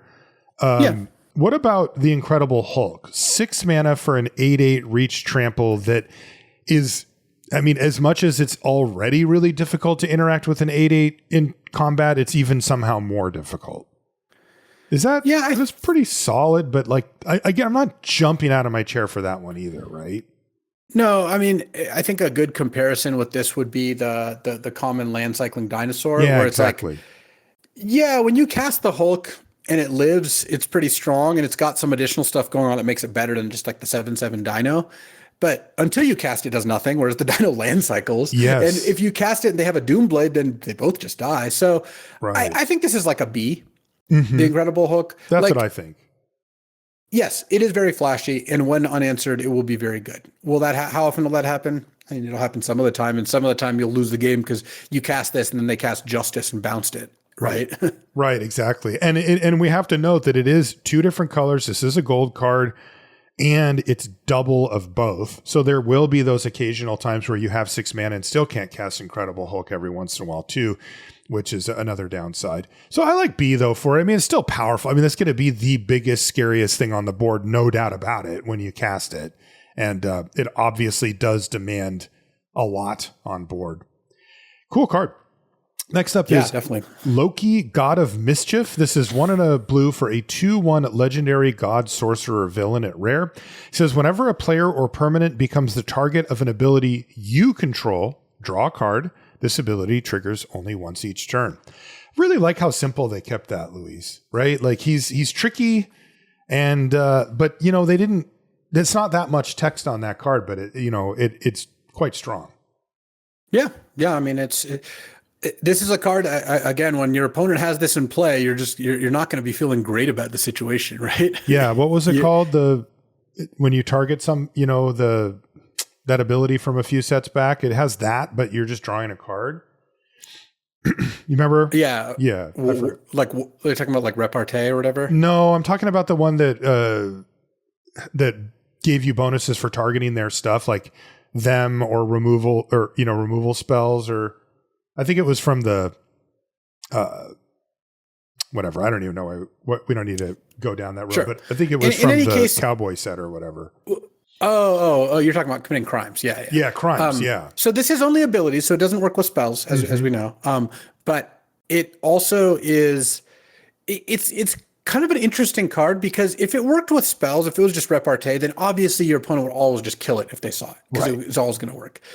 I've had games against Loki where it's like, okay, I don't know if this is good in their deck. Right. It's hard for me to tell. Yeah, they could have taken it because it's a rare. So it's like, okay, what am I supposed to do here? And it is tricky because it is not, like I said, not apparently obvious to me that it's something that I have to get rid of. Right. So build around. It's a build around, but it's like a build around B where it really doesn't take much for it to work out because one spell, you played a 2-mana villain and that was fine. One ability and this card is already just, looking great. The tapper. So like, a tapper, at least they get they know it's coming. Mm-hmm. One of the things that I had with Loki is my opponent played this and then I had a creature in play and then next turn I'm like, well, I don't know if I need to kill Loki. I played something else, and then they played an ETB creature, and it's just like, that was bad for me. But imagine I spent my whole turn 4 casting Hour of Defeat on their 2-drop, and then they just never played an ability. That would also be pretty bad. Totally. I just had to kind of gamble there. So I would give Loki a build around B, but you don't even need to go too hard. It's going to be good for you, even if you don't. Yeah, that seems cool. I like that. They kind of have to treat it as if it's good. It doesn't really make sense to do otherwise. Respect my Loki, God of Mischief. Next up is the Wondrous Wasp. This is 1 and a blue for a 2/1 legendary human hero at rare with flash and flying. And the ability Wasp's Sting. When the Wondrous Wasp enters, tap up to 1 target creature. It loses all abilities for as long as the Wondrous Wasp remains on the battlefield. It does untap again, though, right? It does. The tapping does not stick around. Okay. That's cool. Yeah. I mean, I think it's a great card. 2 mana's worth, right? You're always going to get your mana's worth. That there's just really no concern there. So I would say the Wondrous Wasp gets like a B+. Honestly, it's almost an A- just because it's so efficient. It's a cheap hero. It's got flash. It's a 2-1 flyer, so it's like a real gameplay piece on the board. And then it can really shut off their abilities nicely. I'll give it a B+, but this is the kind of card you just can't get enough of. Yeah, it's just you're never going to be down on the exchange in really any way. And it does so many things. It's flexible. It's powerful. It's good with decks that have ways to get like heroes back from the graveyard, for example. Like if you have like Decoy Ploy, like I really like that card, by the way. That's the Raise Dead 1 hero, 1 villain. It feels like there's a lot that you can do nicely with that card, and it really pushes you to make some interesting deck building decisions. Next up is Tony Stark on the front side. So 1 and a blue for a 1/3 legendary human artificer hero at Mythic Rare. And Tony has the activated ability 1 and tap. Look at the top 4 cards of your library. You may reveal an artifact card from among them and put it into your hand. Put the rest on the bottom in a random order. So 2 mana, 2/3 with a pretty dang good tap ability if built around. But you can pay 4 blue-red to transform Tony at sorcery speed, or just cast the Invincible Iron Man, again for 4 blue-red, 6 mana total. And Iron Man is a 5/5 legendary artifact creature human hero with flying and haste. And it says at the beginning of combat on your turn, you may put an artifact card from your hand onto the battlefield. If it's an equipment, attach it to the Invincible Iron Man. Both sides seem really strong here. Oh, yeah. And one of the cool things about this kind of card is you don't have to choose between them either. Yeah, I think Tony Stark / Iron Man is an A. Like, I agree. If they're both good for blue-red, so this is not like the Incredible Hulk where it's like Bruce Banner and the Hulk are different cards. I'm just kind of assuming you're blue-red on both of these counts. And it just is so, it's a 2 mana 1/3 that's just a 1 tap, kind of better than draw a card. Not quite. Draw a card is better generically, but like in an artifact dense deck, it's going to be a card plus maybe some card selection even. And then you transform it into a 5/5 flying haste that like basically adds like 4 mana for free. Very impressive. Not a whole lot to say that's wrong. Obviously the build around component. I know you do need artifacts to make this work. For sure. Is it just good enough, or? I mean, it's largely good enough. Yes. Okay. Like I've only drafted blue-red once so far, and I don't have like a great sense of it exactly. I bet you could add Iron Man to any blue-red deck. I just told you, if Sirkovitz determined it was a blue-red deck by the data, and you just slot an Iron Man in, I think it'll be close to an A. And if you build around it at all, it'll be a straight-up A. Yeah, so. Agreed. And both sides very compelling there. Next up is Miss Marvel, Kamala Khan. And this is 2 and a blue for a 1/4 legendary mutant inhuman hero at Rare. And she's got vigilance and reach. And it says you have no maximum hand size. Yay. And then she's got Embiggen Fist, which is whenever you cast a spell that targets a creature you control, draw a card. Until end of turn, Miss Marvel gains Miss Marvel's base power is equal to the number of cards in your hand. So, obviously, most of the value here is that it just draws a card, but it also just does become like a 4/4, 5/5 vigilance and just smack them for a bunch. and this can happen at instant speed. Like your opponent doesn't necessarily know the power of Miss Marvel. Is that right? Like they go, oh, sure, I'll block. And then you target something, draw a card, and all of a sudden she's a 5/4 or whatever. Yeah, I can't imagine that should be like a massive surprise for them because it's all just on the card that's what's going to happen. Yeah. But yeah, that is. Well, that's true to a point though, right? Because you do need to cast a spell that targets a creature you control. That is it is not guaranteed that your opponent has such it's certainly not guaranteed, Yeah. But if my opponent attacks with Miss Marvel, I'm not going to be like, oh, I guess I can block with this 4/4. Surely that's going to work out well. Like it's going to be forefront on my mind that this is probably gonna go off. So what happened? So her base, It's only her base power, right? So she will stay 4 toughness and get... Oh, yeah, sorry. Base power, not toughness. Yeah. But yeah, still stays 4 toughness and becomes like a 3/4, 4/4, 5/4, something like that. So this is a build around. Yeah, you do need to be able to trigger it. If you can't trigger it, then we're talking about a very different card. Right. So then the question becomes how many? I need to have a spell that targets a creature I control. So that isn't like the black equipment or something like that, right? It has to be like Pim's whatever or those type of cards. If I have 3 of them, do I have the green light to put Miss Marvel in my deck? Yeah. Right? I do, Certainly. right? Yeah. I mean, it doesn't take much because No. Miss Marvel's a little bit like Loki, where first of all, 3 mana, 1/4 vigilance reach. That's just not that bad. That's not that bad of a stat line. And then second, if your opponent casts this, you're going to assume it's going to work and you're going to play as such. So you get a little mileage out of them killing it even when you've got no spells. So I would give Miss Marvel a builder on B. I would want like 3 spells that target my own stuff. I mean, this is why something like Pim's Particles is a pretty high pick. It just enables these things at such low cost. Next up is Namor the Submariner. And this is 1 blue for a star 4 legendary mutant merfolk villain at Mythic Rare with flying. That is a lot. It is a 3 mana star 4 flying. And Namor's power is equal to the number of merfolk you control. So you get 1 for free. And then it says, whenever you cast a non-creature spell with 1 or more blue mana symbols in its mana cost, create that many 1/1 blue merfolk creature tokens. So however many blue pips in the non-creature spell, this thing just spits out that many 1/1 and then pumps up its power accordingly. Yeah. That is nuts. Yeah, flying too. Flying is awesome on this. Namor looks like probably like an A- to me. Agreed.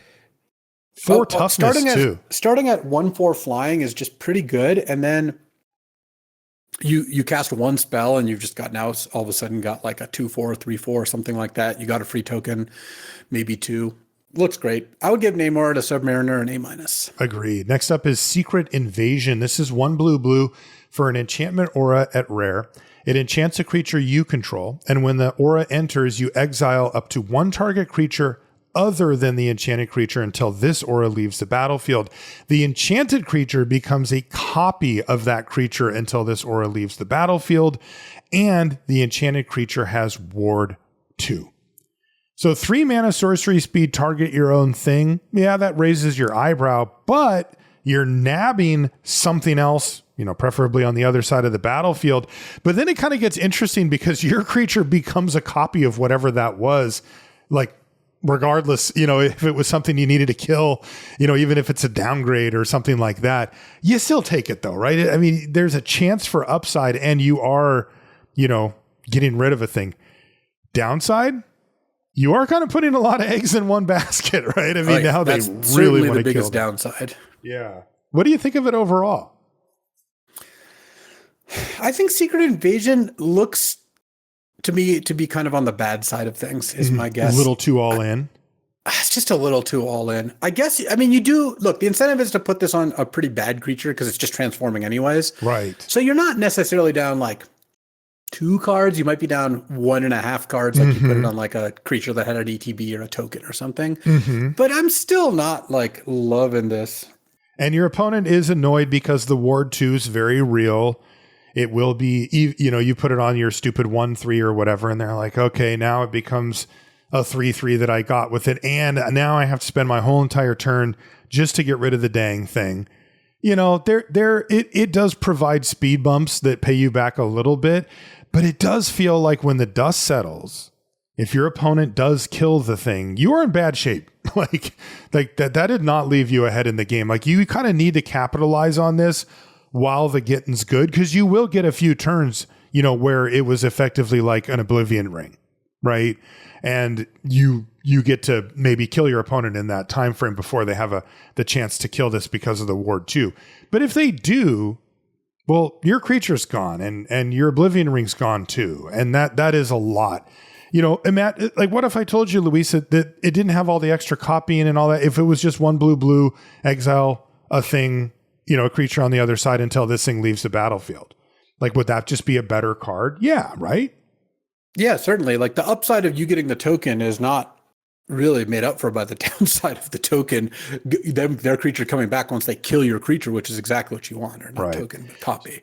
Yeah, the copy. Yeah. So I would say C+ or something, C for Secret Invasion. There's some meat on the bone here. That is a powerful effect, and it can do some stupid things, right? If they have a bomb, it's late game, you upgrade your crappy creature into their 6/6 flying, whatever, and you just win the game with it. Sure. You know, there's some stuff there, but you can easily lose the game because you put Secret Invasion in your deck. What do you think?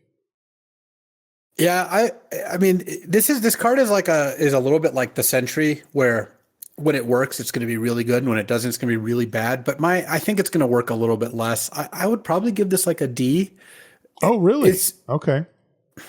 I just kind of feel like I don't want to put this card in my deck. I don't know. Maybe the risk. Maybe the Ward 2 is enough to push it over the edge. I think the fact that you get a good creature while this is in play. Yeah, like that's a good way to look at it. Is there's a lot of really good creatures in this set, and if you take away theirs and turn whatever you have into the best thing on the other side, yes, you get a window because of Ward 2 to take advantage. That matters. Like if you take out whatever their best thing is and you get it for even just 2 or 3 turns, you may be able to capitalize on that to win a game. Interesting card. Next up is Shield Flying Car. It's 2 and a blue for a 3/3 vehicle. It's rare. It has flash and flying. It has crew 1. And it says when this vehicle enters, exile up to 1 target creature you control. Return that card to the battlefield under its owner's control at the beginning of the next end step. I don't, the blink thing is kind of whatevs, right? But I mean, you are getting a 3/3 flying vehicle with only crew 1, and you do get it at instant speed, and you can maybe save your creature. That has to be enough to be pretty solid, right? Yeah, no, this card's great. I've had enough experiences with and against this card that it's just a good card. Like the ideal scenario is that you protect your creature from a removal spell, and that will happen some amount of the time. Mm-hmm. But at 3/3 flying crew 1, it's also like a pretty relevant game piece by itself. That is enough easily. Like I would go B on Shield Flying Car. Yeah, I like it.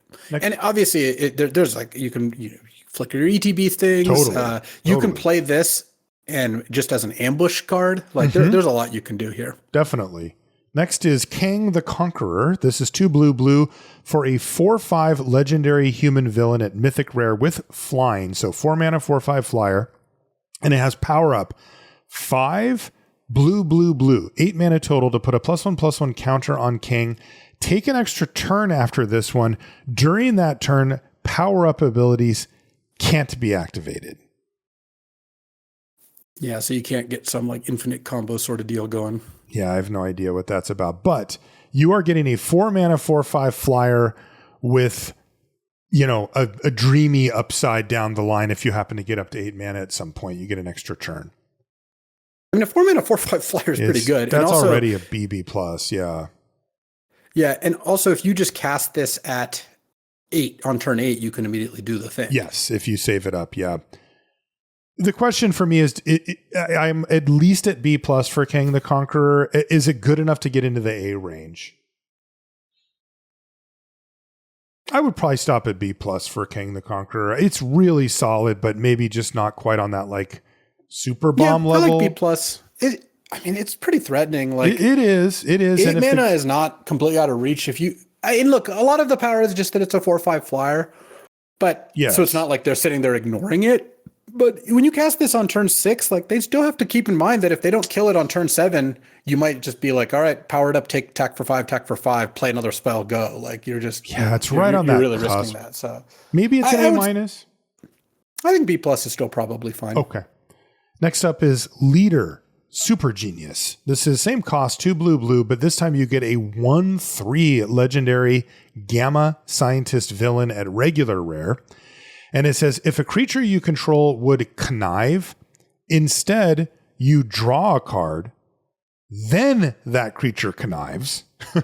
And it says at the beginning of combat on your turn, wow, target creature you control connives. Holy, are you kidding me? So you just get to draw cards straight away and you still get to connive? This card is just unbelievable. You don't even need another creature in play. That is nuts. It can do itself too. Oh, man. So you just play this and go to combat. And it's like, all right, I guess this will draw a card, then connive, which also means your connives are going to hit a lot more often because you drew a card first. So you're going to have non-creature spells to discard at a higher rate. Wow. I got to say, when we had two cards right next to each other with the same exact cost, and one of them's a 4/5 flyer and the other one's a 1/3 with no other, combat-y abilities, yet this card is way better than Kang the Conqueror. Yeah, that's way better. You're just getting cards straight away. That's the biggest lightning rod in the set, right? I mean, that's just kill that or lose. Yeah, I mean, I think that leader is maybe, I don't know. It's comparable with the superhero Civil War with on my list of best cards in the set for sure. I would give it an A. Yeah, easy A for leader, I believe. Next up is Ironheart Clever Champion. This is 4 and a blue for a 3/4 legendary artifact creature human hero at rare. And it's got Improvise, which means your artifacts can help cast this spell. Each artifact you tapped after you're done activating mana abilities pays for 1. And then it has Flying, and it says non-creature spells you cast have Improvise. So 5 mana 3/4 flyer with Improvise that gives non-creature spells you cast also Improvise. I mean this seems amazing in the artifacts, right? Yeah, it's mostly just a big flyer. Sometimes the improvising on the spells, I think, will come up. This looks like a build around B. Yeah, exactly. Just a very strong artifact card. Next up is Multiversal Incursion. This is 5 blue for a sorcery at Mythic Rare. And it says, for each non-token creature you control, create a token that's a copy of that creature, except it isn't legendary. So the question is this the ultimate win more? Or is it the board buster? I mean, we talk about quadrant theory here on the podcast, right? This is, one of the most board stall centric cards. This just completely busts open any stalled out board. Yeah, but it's not great when you're behind. If you have 2 creatures in play, this might be good enough. If you have 3 or more, it probably is great. Yes. That's a lot of building around. And they can't be tokens, so they got to be actual real things. My gut is to start off skeptical. It is so expensive and feels very, it has a win more vibe to it, no doubt about it. Yeah, definitely. But it'd be so sweet to have 4 creatures and just be boom, and get some ETBs going and all the cool stuff. Yeah, I mean, there's definitely something here. I don't know how good it is, but there is something. I mean, there are some amount of times when just playing big win the game cards it can be good, And that's true. And I think that this is a good big win the game card in some situations. If I started off at D, am I being crazy? You're probably undervaluing it a little bit, but okay. There are a lot of ways for this to go wrong. I mean, we say the Nay is such a good card. That's the 2 mana counter, and it really stomps on this card. Totally. It's less so in a best of 1 world, but in a best of 3 world, if I lose a game to this, or even I just see it in game 1 because they discarded it to connive, I'm going to try to set it up that once they hit 7, I'll try to keep up, we say the Nay if I can, or keep their creature count low. So, I think the other use case, Luis, is one that comes up a lot, which is you play a controlling or, a mid-range control deck, and your opponent is one of those removal heavy decks, right? Where it kind of feels like they kill everything you put out. And then what you want is your card that costs 5 blue to be the thing that solves that problem. Right? It gets you a bunch of cards in hand, or it draws them, you get them back or whatever, right? The types of cards that say, all right, we played the 1-for-1 game for this game and I finally hit 7 mana and now I get to resolve my huge splashy sorcery that's going to put me over the top. This doesn't do that. This relies on you having a board state already. And if you've fallen behind or if you've kept parity, but it's a removal kind of parity, it doesn't do anything. Or it doesn't do enough, I should say. So yeah, I'm going to start off on D for Multiversal Incursion. What do you want to go? I'm okay with D. I think it's it's got potential, and this is the kind of card I'm interested in learning more about. But I don't think that this is a card that at the baseline is that good. Okay, so now we've got gold and colorless to do. And then we're going to get to the bonus sheet, which we're going to kind of burn through. I'll tell you why in a minute. So first gold card is King T'Challa, which is 1 white blue for a 3/2 legendary human noble hero at Mythic rare with flash. And whenever a player draws their second card each turn, you draw a card. And then you can pay 4 blue, white to transform it, or you can just cast it as Black Panther Hope Enduring, which is a 3/3 legendary human warrior hero with flash, double strike. It says prevent all damage that would be dealt to Black Panther, and whenever Black Panther deals combat damage to a player, draw a card. Holy crap. Prevent all damage that would be dealt to it. Yeah. So it just doesn't die to anything. It dies to destroy target creature, but that's about it. Yeah, destroy and exile is... And you can flash this thing, like if you save up to 6 mana, you can just flash it in combat and just basically eat anything. It's huge ambush, and it draws 2 cards when it hits them. You can also flash in King T'Challa when they cast a cantrip, and then it's kind of like Fairy Mastermind, where you then get a free card. Snipe a card out of the deal. So yeah, I like A for Black Panther. Same. I wouldn't quite go A+, but I think A. A. It's just a really good card. Multiple modes, really hard to deal with. Lot to like about it. Next up is the Mighty Thor, Jane Foster. This is 1 blue white for a 3/3 legendary human god hero at rare with flying. So 3 mana 3/3 flyer. Whenever the Mighty Thor attacks, exile up to 1 target non-token artifact or creature. Then return that card to the battlefield tapped under its owner's control. And whenever an equipment you control enters, draw a card.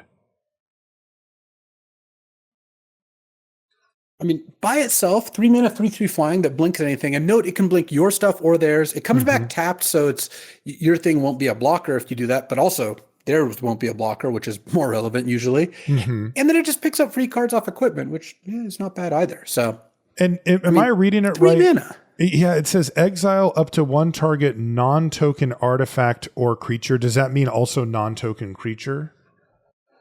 Yes. Okay. Non-token artifact or creature, I believe that is how that works. It's worded a little weird because it does non-token applies to both. I think so. It matters a lot, right? Because if this thing can just kill tokens on the other side, it's a lot different than if it can't.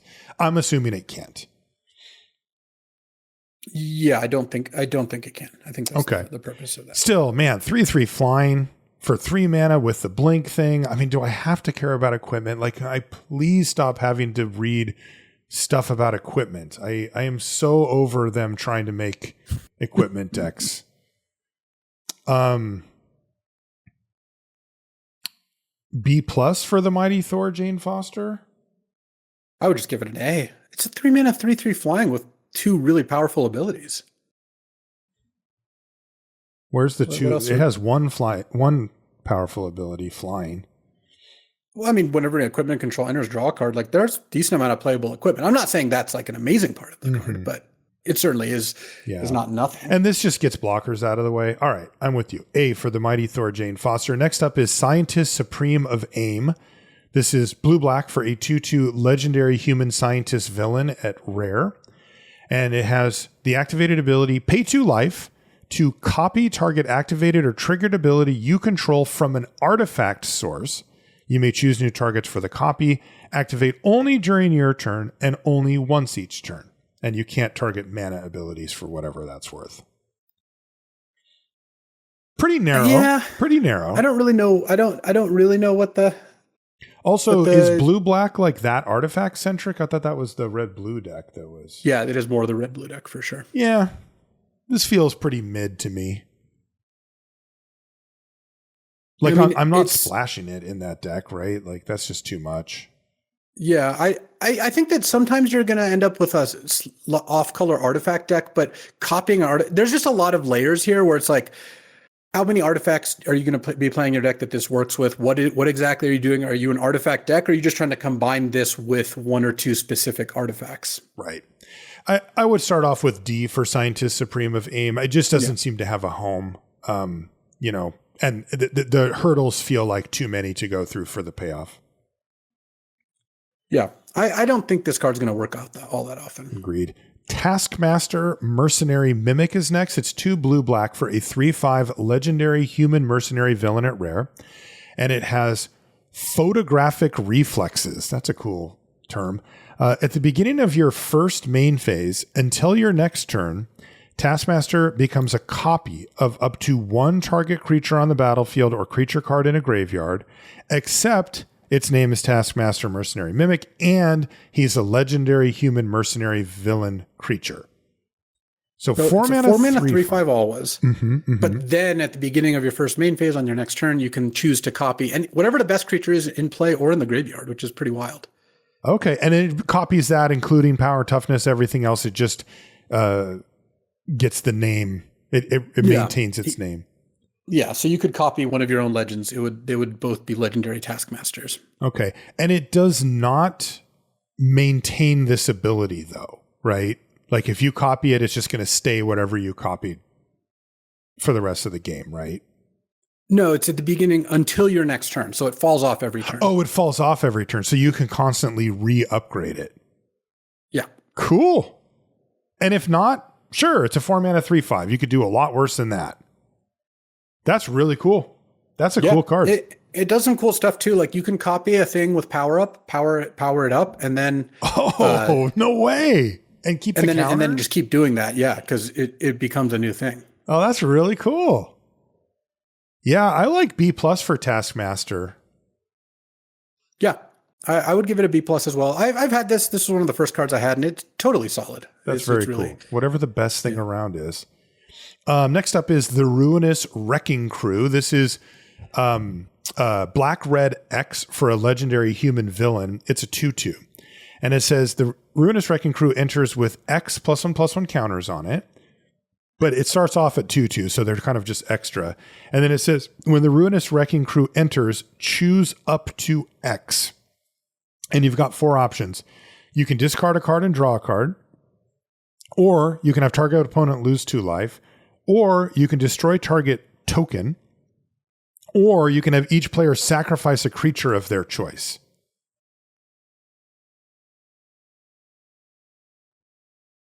Wow, and you can't choose them more than once, but obviously once you do the full amount, you get to choose as many of those as you can.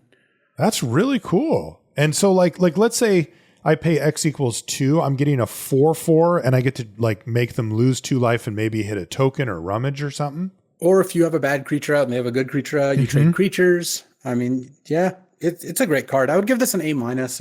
It's hard for it to be bad. It's like 3 mana 3/3, 4 mana 4/4, 5 mana 5/5 with like a range where these abilities aren't the most impactful, but I don't know. You blow up a 1/1 token and then the ordering there also lets that you then do that and then they sacrifice a card. That all seems totally reasonable to me. Agreed. A- for the Ruinous Wrecking Crew. And plus you can go with X = whatever you want. Like you don't have to stop at 4. Next is Ares, God of War. This is one black-red for a 4/3 legendary God Warrior villain at rare. It says Ares attacks each combat if able. So 3 mana 4/3 must attack. And it says whenever an attacking creature you control dies, return that card to its owner's hand. And this is a 4/3. Like this is a real rumbler, but also will be dying somewhat frequently, but then you get it back. What's the downside here? The downside is maybe it attacks, when you don't want it to. Yeah, giving it 4 power is like feels like enough. It's pretty hard. Yeah, it's pretty hard for that to be a block for sure. I mean, I hate cards like this, like like ones in what sense? Yeah, that don't let you decide. I mean, blocking is a really important part of Magic. It is also block the turn you cast it. Yes, and it does also count for attacking creatures, not just this one. Yeah, it protects all your creatures. Mm-hmm. But also it brings them back to hand, which is... Yeah, it doesn't just like make all your intensive. attacking creatures invulnerable or whatever. Right. I feel skeptical, Luis. I feel skeptical. Well, am I being too harsh on this thing? A little bit. Like you're not losing out that much. Mm-hmm. Like you're playing a 3-mana 4/3 when it's forced to attack and you don't want it to attack. At worst, you have to recast this. And it can still block the turn you recast it. Yeah. Like, it's a 3-mana 4/3 with overall an upside. I think overall it is better. Okay. If that's the case, then that's like B territory at least, right? Yeah, I would give Ares a B. Like, okay. For it to go really... It doesn't force your other stuff, is the thing. Mm-hmm. And you can also just play this and attack with your other things, and it's protecting them. Right. Okay. I just don't see what the huge downside is here. Okay. B, Ares, God of War. Next up is Avengers Under Siege. This is a saga at rare. It's an enchantment. It is 2 black-red for a 3-chapter saga. Chapter 1, create 2 2/1 black villain creature tokens with menace. Nice. Chapter 2, this saga deals 2 damage to each non-villain creature and each opponent. Okay. And chapter 3 is create a treasure token for each villain you control. Wow, those are 3 very different abilities. Yeah, you can see the through line of villains, but yeah, they work together. They work out quite, or they all kind of play to different roles. Making 2 2/1 menaces and then pyroclasm all non-villains, including your opponent, isn't too bad. No, it's not too bad. And the baseline, the good stuff's up front here, right? 4 mana for 2/1 villain menace creatures is like, okay. You wouldn't expect to get that for 3 mana, and then...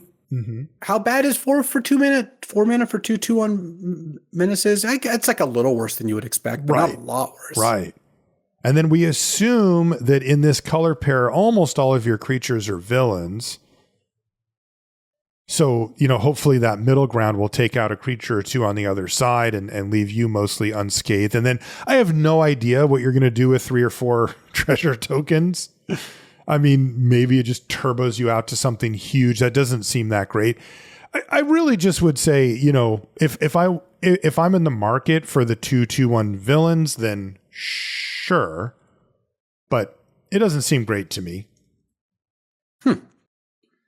Seems pretty good. 4 mana for 2 2/1s, and then it can maybe kill. If it kills even 1 creature at the end of that, it's pretty good. That's true. Actually, that is true.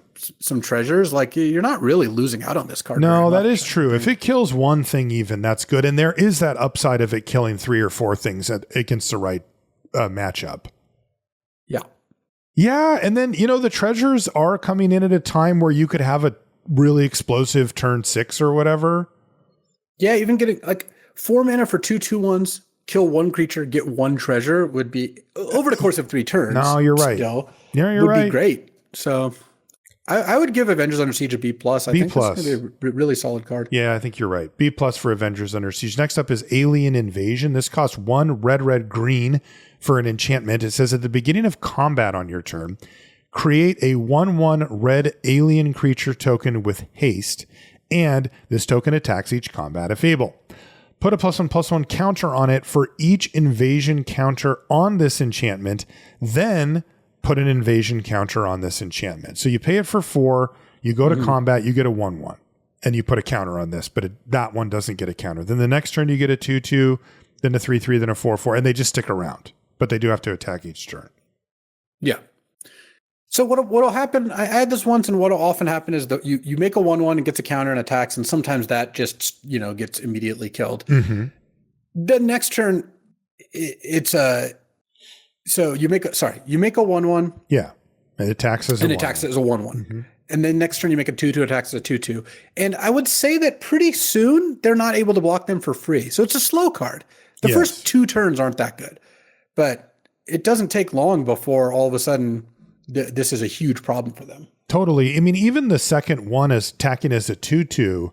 If they want to block it, they have to leave their 3/3 back. Like they can't hit you with it. Exactly. So yeah, I mean, and I love cards like this that give you that inevitability. I mean, if this is definitely one of those cards that just says the longer the game goes, the more you're going to win. Because remember, they stick around. Like if you make a 4/4 and then they're like, okay, I'll jump it. And then it's next turn, it's the 4/4 and the 5/5 coming in. Yeah. Like it's not getting any better. So once the game, I've never had a game with this get up to a 5/5. Someone usually concedes or by then, you know, it is the someone you sometimes, or is it them? You're either dead by then, or and your alien invasion was too slow, or you made a 5/5 and they can see the writing on the wall. Gotcha.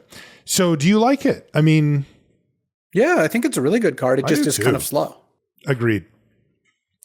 I would give it a B+ for Alien Invasion. This card seems like if you're red green and you can get it down on turn 4. I think it'll win the game a lot more often than not. And you get to do other stuff. Like you get to play 2-drop, 3-drop, 5-drop around it or whatever. It's not the only thing you have going. It just says if this game goes long, you're going to lose. And, you know, red-green can play defense. Like they can say, you know what? I'm just going to leave my guys back and block you now and let this invasion just take over the game. What do you think? I think B+. What do you think? But like B+, the slowness is the worst part about it, for sure. For sure. Next up is Wolverine Fierce Fighter. This is 2 red-green for a 3/5 legendary mutant berserker hero at rare. Wolverine has haste, and when he enters, he fights up to 1 other target creature. Wow. And then it also says if damage would be dealt to Wolverine, instead, that damage is dealt, but all other damage already dealt to him is healed. Oh, so funny, you put him in, you fight a 3/3, you kill it, it has 3 damage on it, you attack if they block with a 3/3. It erases the previous 3 damage. So you basically Wolverine regenerates very quickly. You have to kill him in 1 big shot. That makes sense. Any amount of damage on him that's not lethal is not entirely irrelevant, but pretty close to irrelevant. Right. Now, that really matters on a haste creature that fights. But after that, it very likely will not have damage on it. And therefore, like if you can block with your 5 power, it will just kill it, right? Or block with 2 3/3s. Multi-blocking does work because all that damage is dealt at the same time. Okay. So it's really kind of, that's a lot of text to do a cute way to do his regeneration ability, which is really cool. But after the turn he comes in, it's probably not as relevant. But whatever. I mean, I'm being nitpicky about the rules because it reads so strangely, but this is a 4-mana 3/5 haste that fights. That's sweet. Yeah. I mean, this card's great. Kill a thing, smash. Lots of toughness. I like A, I think. Yeah, I would just give an A to Wolverine. Yeah, just a really good 2-for-1. When they slam this on turn 4, kill your thing and then attack you for 3, you're not going to feel like this is, it's going to feel like an A. Reasonable card. Next up is Storm Windrider. This is 1 green, white for a 4/4 legendary mutant hero at rare with flying. So 4 mana, 4/4 flyer. Creatures with flying can't attack you or block creatures you control. And whenever you cast a spell that targets 1 or more creatures, those creatures gain flying until end of turn. So this plays out in a couple of ways. One is that Storm in play locks down all of their natural flyers. All their creatures that have flying basically don't do anything. They can't attack or block. Okay. So first of all, it's 4 mana, 4/4 flying. All their flyers do nothing. That's pretty good. Very good to start out with. The second thing it does is when you cast a targeted spell, if it's a giant growth, you could put it on your creature. And now it's unblockable, or any targeted spell locks their creature down for, some amount of time. Interesting. So like if you needed to get a blocker out of the way, you could like pump spell their guy, get it in the air, and now it's not doing anything. That's one way to do it. Or you could just pump your own creature and then do that, you know. And then you have a flyer and attack them. Well, that seems really good. I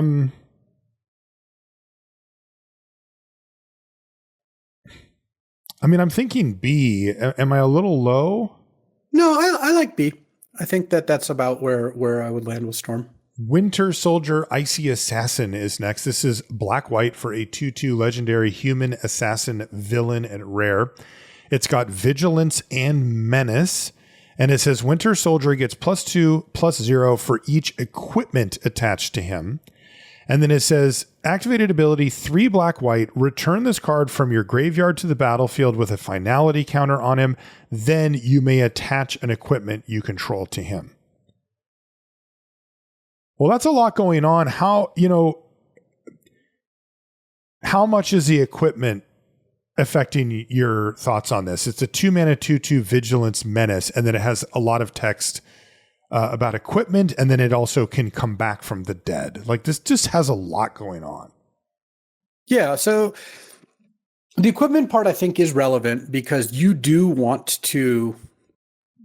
want to equip this card. Like +2/+0 on a menace creature is really strong. Yeah. And there is a decent amount of good equipment in the set. So I think that, finding a couple equipment to play, like if you had 2, it would still be pretty good. And then at a baseline 2-mana 2/2 Vigilance Menace that you can pay 5 to return one time, that's pretty good. Like, this isn't a bomb, but this is a B. This is a card that you'll take early and, have a reason to go into black-white sometimes. Also, you return him from your graveyard to the battlefield at instant speed, and he's not tapped, right? Yeah. That's cool, too. So B for Winter Soldier. Next up is Cloak and Dagger Entwined. This is 1 black-white for a 2/2 legendary human hero at rare with Death Touch and Lifelink. And it says when Cloak and Dagger enter, choose target opponent and up to 1 target creature they control. They reveal their hand. You may exile a non-land card from their hand or the chosen creature until Cloak and Dagger leave the battlefield. Oh, that's really cool. That's really cool. It basically exiles one thing, whether it's a creature in play or they're a card in their hand. You have to target the creature before you know what's in their hand. Okay. My experience playing with this card is that you almost always just hit the creature in play because no matter what, you're hitting one card, but you kind of want to hit a card that they've already spent mana on as opposed to a card they have not spent mana on. Right. So that is kind of where I've landed on Cloak and Dagger. The first 3 times I cast it, I always chose the creature in play, but sometimes you will take a card out of their hand. If it's really important. If it's a removal spell, do you have to kind of take it? Sure, sometimes you got to take it. It really just depends on, ultimately, on how much mana you want them to have to spend. So I think that Cloak and Dagger, it's got Death Touch and Lifelink, so it brawls pretty nicely, works really nicely with equipment. Overall, I would probably give it like a B+. Like, it's not a permanent solution to anything, Yeah, I agree. It's interesting that you also kind of want to get into combat with Death Touch, but then you don't. Kind of interesting. But yeah, B+ for Cloak and Dagger. Next up is the Kingpin of Crime. This is same cost, 1 black-white. This one, though, is a 1/5 human villain legendary, of course, at rare with Extort. And Extort is whenever you cast a spell, you may pay either black or white mana. If you do, each opponent loses 1 life and you gain that much life. So it's a really simple but really annoying ability that adds up quite a bit over the course of a game. It also says whenever you attack, you may pay 2 life. If you do, until end of turn, creatures you control with toughness greater than their power assign combat damage equal to their toughness rather than their power. In other words, you can upgrade the Kingpin of Crime into a 5/5 if you pay that 2 life. Yeah, he attacks as a 5/5, and maybe your other creatures attack better as well. Dang, that's a lot for 3 mana. And Extort really is annoying and adds up. Extort's a great ability. Yeah. Like, I would say this was a B at 3 mana, 1/5 Extort. Extort is really strong. It's really good. They did not know how strong it was when they threw it on a bunch of I feel like when they threw it on a bunch of creatures, like commons in Gate Crash. Yeah. So how much higher does the grade get for you with this extra ability to pay 2 life and to do the toughness thing? I think it actually still stays at around a B, but I just think that's because Extort is really good. So okay. I would give Kingpin a B, and the extort is definitely part of that. Next up is Vision Quest. This is blue-red X for a sorcery at rare. It says search your library and or graveyard for an artifact creature card with mana value X or less and put it onto the battlefield with X additional +1/+1 counters on it. If X is 4 or greater, it gains haste until end of turn. If you search your library this way, shuffle. Artifact creature card. So it has to be an artifact creature. Yeah. So that's the build around part. But if you have one, it doesn't matter where it's at. Right? It can be in the yard. It can be in the library. Whether you've already drawn it or not. So let's say you've got I guess if you've drawn it, that's the one place if it's stuck in your hand.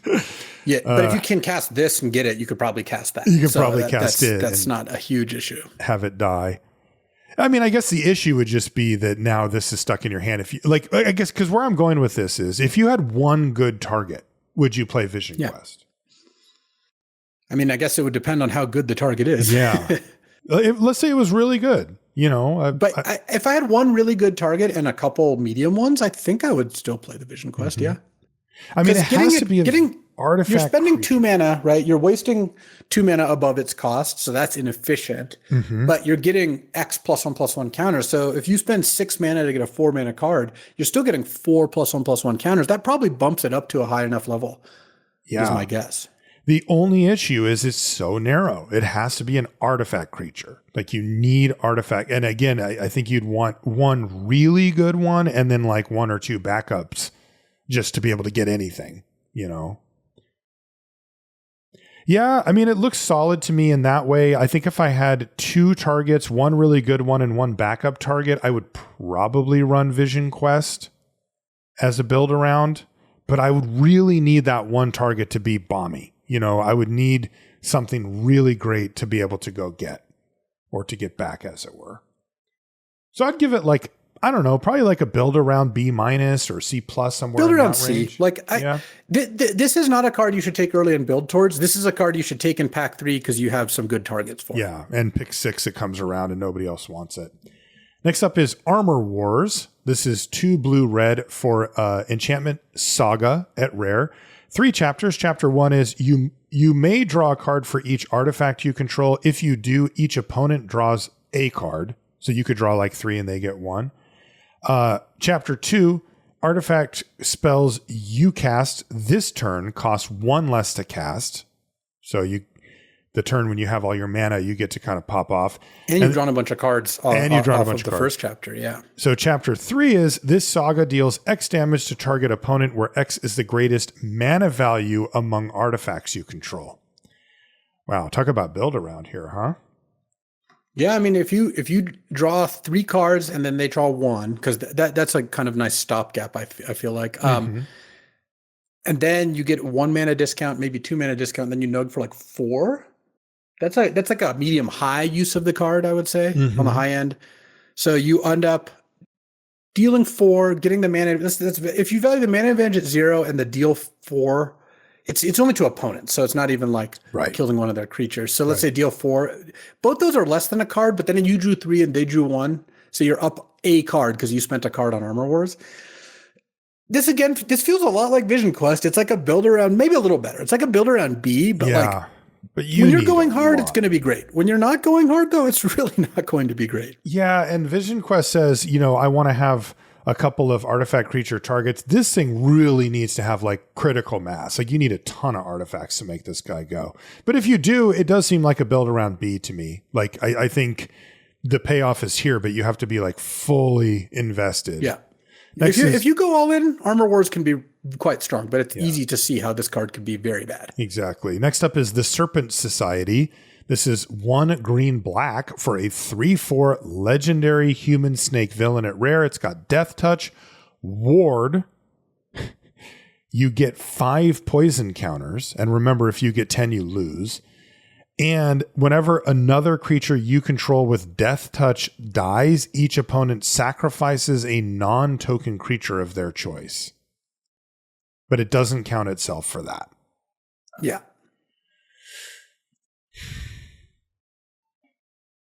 It's kind of a funny card. It is funny. The thing is, you just can't really go that wrong with a 3-mana 3/4 death touch with some other text that doesn't hurt you.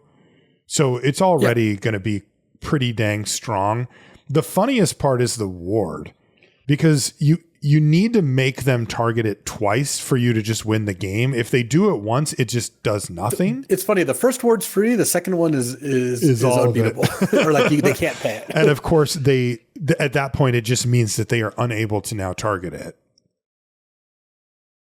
But if they target it, they're probably killing it. So I think I would mostly ignore the middle ability. But the last one could become relevant in certain niche scenarios. But really, it's just a 3-mana 3/4 death touch, which is pretty good. Yeah. I don't know, B- for the Serpent Society? Yeah, I like B-. I've had this, and it was exactly as advertised. It does combo with the 1-mana 1/1 death touch. Yeah, so there you go. Next up is The Coming of Galactus.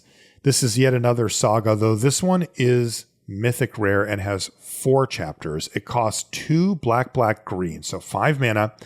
First chapter is destroy up to 1 target non-land permanent. And I got to say, that's exactly what you want to see, because now you're like, all right, give me some other stuff, but I'm good. Chapters 2 and 3, each opponent loses 2 life. So sure. Chapter 4 is create Galactus, a legendary 16/16 black elder alien creature token with flying, trample, and whenever Galactus attacks, destroy target land. Well, that escalated quickly. Yeah. I mean, the destroy target land is funny because like that's clearly just a nod to Galactus' story. He eats planets. Yeah. It doesn't really matter too much at that point. And of course, the joke here is that it's setting you up for lethal. Your opponent should be at 16 and then you attack once with it. Well, I mean, that's an A+ in my mind. I don't think it's an A+. You don't think so? Well, Destroy you spend 5 mana any non-land permanent and then you get a 16/16? No, but you get a 16/16 3 turns later. Yeah. There's 2 turns of them just getting nugged for 2. Like, I think this card is very good, but there's going to be a lot of games where you cast this as a 5 mana sorcery kill spell and then just do nothing. Like, you can't really afford to do much else for a bit.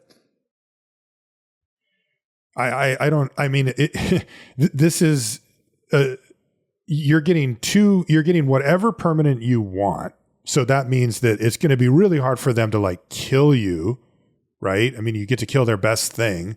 And then, yes, I don't care about chapters 2 and 3 that much, but then you're getting like the best creature on the board by like a long shot, right? For 5 mana. Like I can't imagine much better than that, really. Well, I mean, would you just say A or? I would probably say A-. In a close game, this is not going to be much different than 5 mana sorcery kill a creature. Like it obviously has much more upsides than that. That card we wouldn't rate very highly, but there's a lot of games that if the game is going to end within the next couple turns, like the last chapter of Galactus isn't really doing as much, you know? I just can't imagine. I mean, it's just the creature they give you is just unbelievable. I mean, it's very big. Yeah, 16/16 flying trample. Do you think this is going to have a higher win rate than I don't know, some cards we've given A's already, like a 3 mana Captain America, like the 3 mana 3/1 flying Captain America? It's definitely going to have a higher win rate than this card. Yeah, I do think this will, though. I do think this is. I think the issue is that I think black green is going to be kind of stinky. And I think that'll hold its win rate down a little bit. But I mean, I think that just as an individual card, like, yeah, I think it's on par with those. I mean, I guess I could go to A, but I'm reluctant to do that. I just think that black green is going to be bad again. So far, it has seemed to be not good. Next card, Daredevil, Man Without Fear. This is 2 red-white for a 3/4 legendary human hero at rare. It's got vigilance and haste, and it has radar sense. You may look at the top card of your library anytime. And it says, whenever you attack, you may exile the top card of your library. If that card is a hero card, Daredevil gets +2/+1 until end of turn. You may play that card this turn. Yeah, they did not mess around with the big name superheroes here. That is awesome. Yeah, I mean, so a couple notes here is this is this does pay you for having heroes, but it is not a hero build around in the sense that like this card works totally fine. All that matters for the heroes is whether this gets a +1, +2, +1.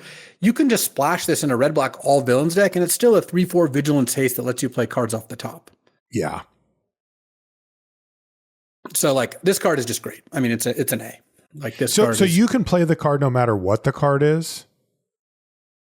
You can cast it. You have to cast it this turn. You don't get an extra turn, but yeah, you can play it no matter what it is. Okay. It only cares about heroes for the bonus. Wow.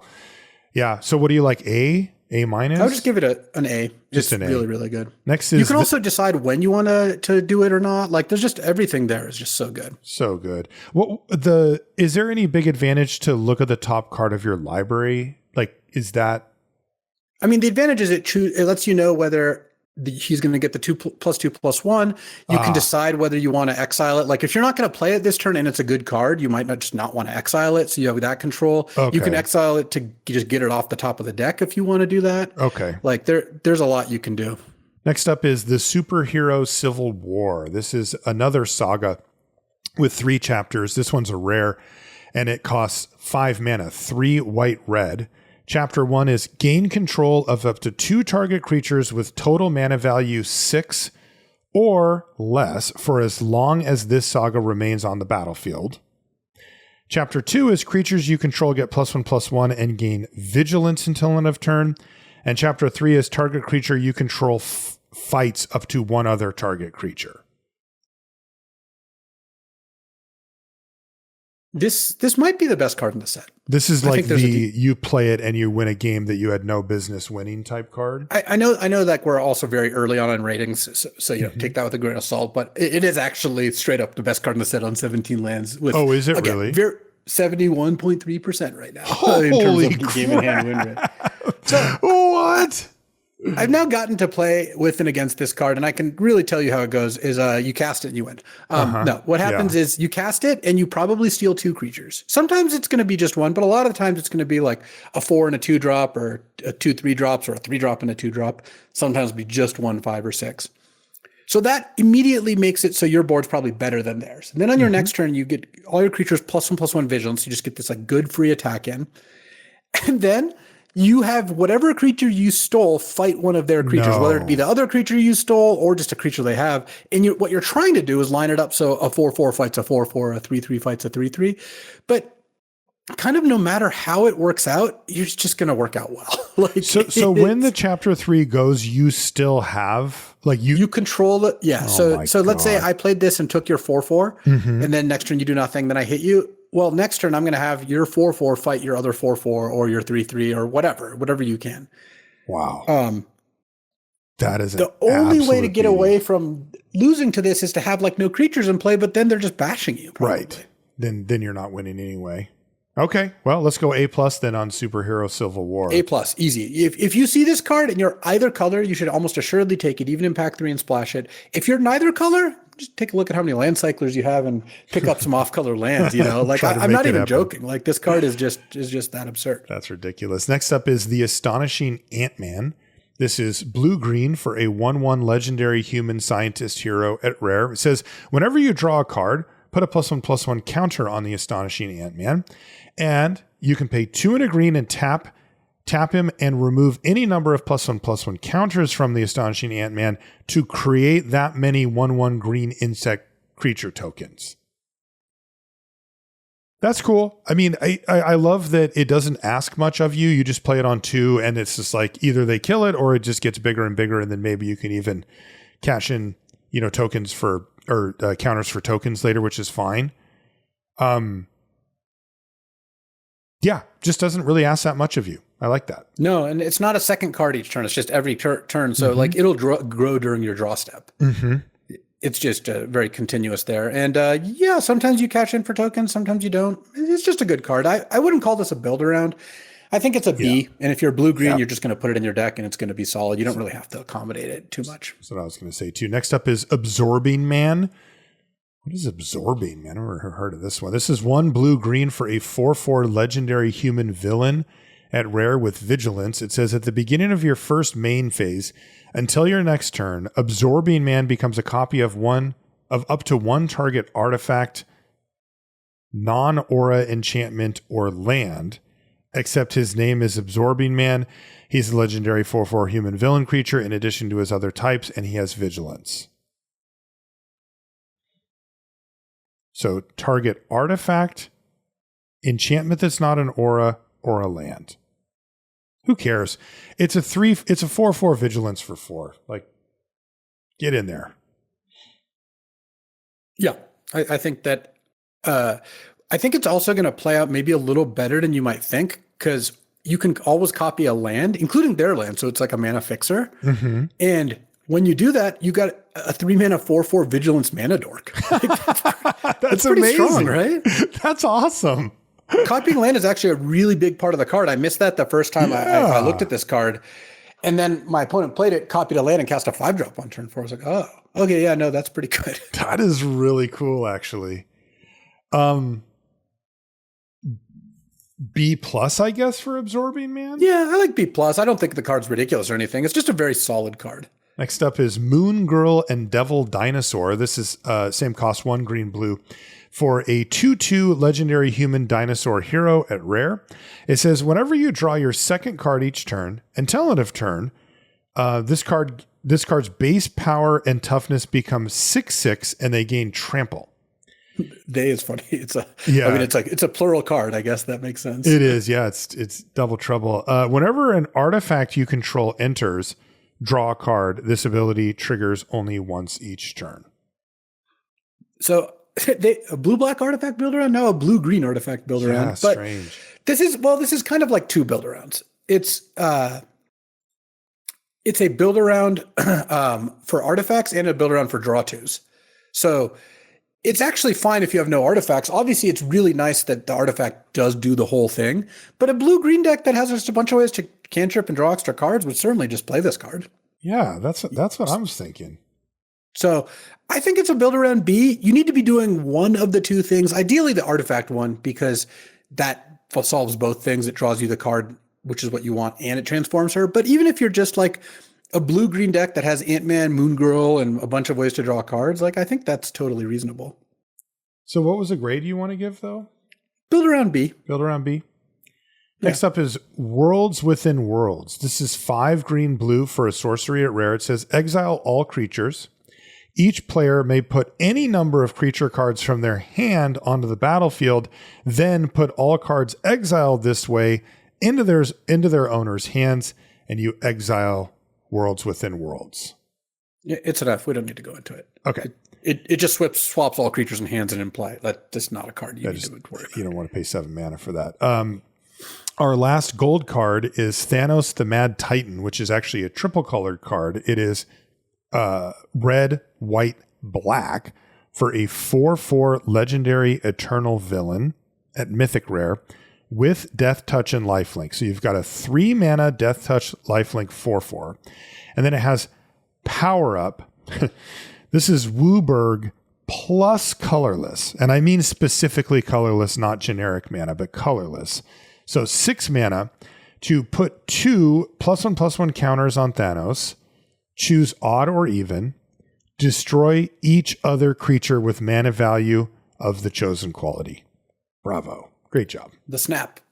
That is very cool. Yeah, I mean, that is how you would make Thanos' ability, or like one of the really good ways to do it, right? Flavor-wise. As for quality, if you're playing Mardu and you're playing black-white or black-red and you have like a splash or whatever, yeah, I think this is totally legit. Like, if it's not too hard, a 4/4 Death Touch Lifelink is pretty good, and it's a villain. So like a black-red villains deck that picked up some duels and a land cycler should probably play this. The question is, is it worth going for all 5 colors? Yeah, I think so. You're not always going to be able to do that, but sometimes it'll work out. It seems really difficult with the colorless in there, right? Yeah, the colorless part is pretty hard.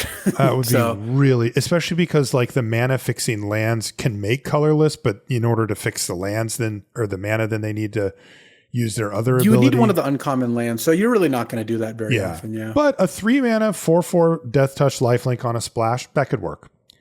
I think I would mostly ignore the power up unless we're missing some, key cards that can get it done.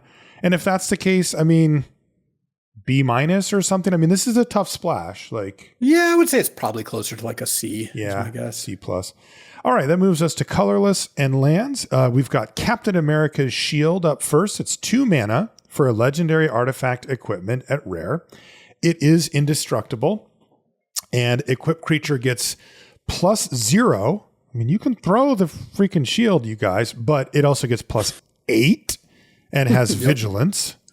And it says, whenever equipped creature attacks, tap target creature defending player controls. What do you think? I've played it, by the way. I did think try this it card out. is absurdly good. Oh, you think it's really good? Okay. Yeah, I've seen this like 5 times at this point. I found it fine. What is your equip cost? Is 2? I mean, if you don't have a removal spell for the creature, it's, let's say, a 2/10. You're not attacking on the ground. It's attacking for free and tapping your best blocker, so they're probably getting in damage. And then you deal with the creature, and they just move the shield to another creature. Like, this doesn't work if you're dying to flyers, or if your opponent strings together enough spells that they're always bouncing or killing the creature it goes on. But 2 mana is not that much. It makes the creature a huge brick wall and opens the door to some pretty good attacks. What do you want to give it? You want to give it like a C? I wanted to give it a C+, and then maybe with your spiel, I was thinking B-. I don't think I'm going to give it an A, but I think it's like a B+. I think this card's really impactful. It's not that expensive and has a huge impact on the board. I'm going to say B-. Okay. I am willing to be wrong. You were convincing there. I've just seen the card. That's all. Like, it's enough times to think like, well, it's really obnoxious to try to kill them when they have this in play, or to try to block them. It's just both sides. It just does a pretty good job in both cases. Next up is Super Adaptoid. This is 2 mana for a star 2 legendary artifact creature robot villain at rare. Its power is equal to the number of legendary creatures you control, which normally would be kind of laughable, but it's actually probably going to be totally fine here, as we know. Yeah. And then it says, whenever Super Adaptoid enters or attacks, choose another target creature. If that creature has haste and Super Adaptoid doesn't, put a haste counter on Super Adaptoid. Do the same for flying, first strike, double strike, death touch, indestructible, lifelink, menace, reach, trample, and vigilance. So it comes in and steals something. It's a 1/2 because it itself is legendary. It can target your opponent's creatures, so it can steal abilities. Or not steal because they keep the same, but yeah, it's just it actually does come down to the power, right? The power, power of power and toughness. Like, I need this thing to be, God, I mean, at least 2, but it really does need to be 3 before it's like starting to get a lot more interesting, right? Like, if it's a 1/2, I kind of don't care about these abilities. Like, death touch matters. Death touch can matter, but the rest of them really don't. I mean, indestructible can matter too, but that's a pretty uncommon ability. Yeah. I'm going to start off low on Super Adaptoid. Yeah, I would give it like a D. Yeah, I like D for Super Adaptoid. Yeah, I like C. C? It's an artifact. It's a villain. I mean, those things kind of matter. True. Next up is Iron Man Armor. This is 3 mana for an artifact equipment at Mythic Rare. And it says, when this equipment enters, attach it to target creature you control. Well, I love that. And it says, equipped creature gets +2/+1 and has flying. I love that too. And then it has the equip cost is 2, which that is very fair for what you're getting here, especially when the first one's free. And then it also has the activated ability 2. So you pay 2 mana. If this equipment isn't a creature, it becomes a 0/0 construct hero artifact creature with flying. And this creature gets +1/+1 for each artifact you control until end of turn. Wow. That's nice. Yeah, this card is really nice. Because you could erase that activated ability and still totally have this be worth it and good and powerful. And then you just get this thing where if you happen to be in the artifacts deck, it just becomes this huge beater in the air for pretty dang cheap too. Or in the non-artifacts deck, you just use it to make a 1/1 and chump if you're in dire straits, or yeah, make a just 2/2 as a and desperation attack or mess. something. Yeah, totally. I mean, this card's amazing. The 3 mana +2/+1 and flying is just a huge beating. Mm-hmm. It just wins games out of nowhere.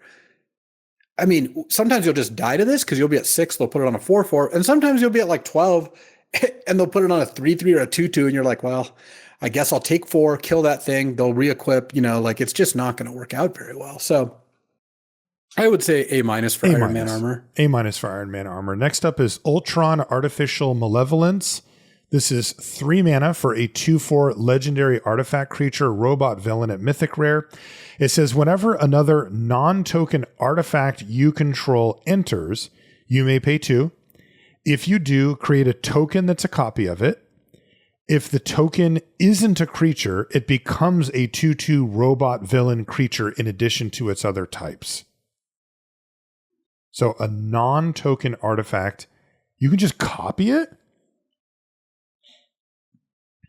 And it's a 3 mana 2/4 as well?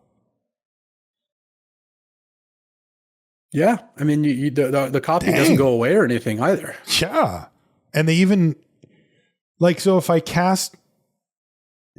the things become creatures on top of that. That's a good thing, right? That it becomes a creature? Yeah, I think so, because you more often do you want your futurist forge or whatever to be a creature? Yeah, you probably do. I think it's probably good. and if you have any kind of trinkety stuff, that having those become creatures is very nice. That seems really strong to me. And the stats are nice on a 3 mana 2/4 colorless card too. That's perfectly acceptable. The question is, you are having to pay 2 additional mana. This is a later game type scenario, right? Your 3 mana artifact now costs 5, but you get 2 of them. I mean, it is worth it. It's just 2 mana. You also have to do it, right? You could just not. Yeah. Yeah, I think that the fact that it's a 3 mana 2/4, which is pretty decent stats, and then threatens to just basically let you pay 2 mana to get additional cards goes a pretty long way. So I mean, I am thinking build around, even though I said the stats are pretty good on their own. They're not good enough unless you just really need a villain or something, to be excited about putting this card in your deck just for that. But yeah, I mean, if I'm building around it and doing the artifacts thing, I want this card.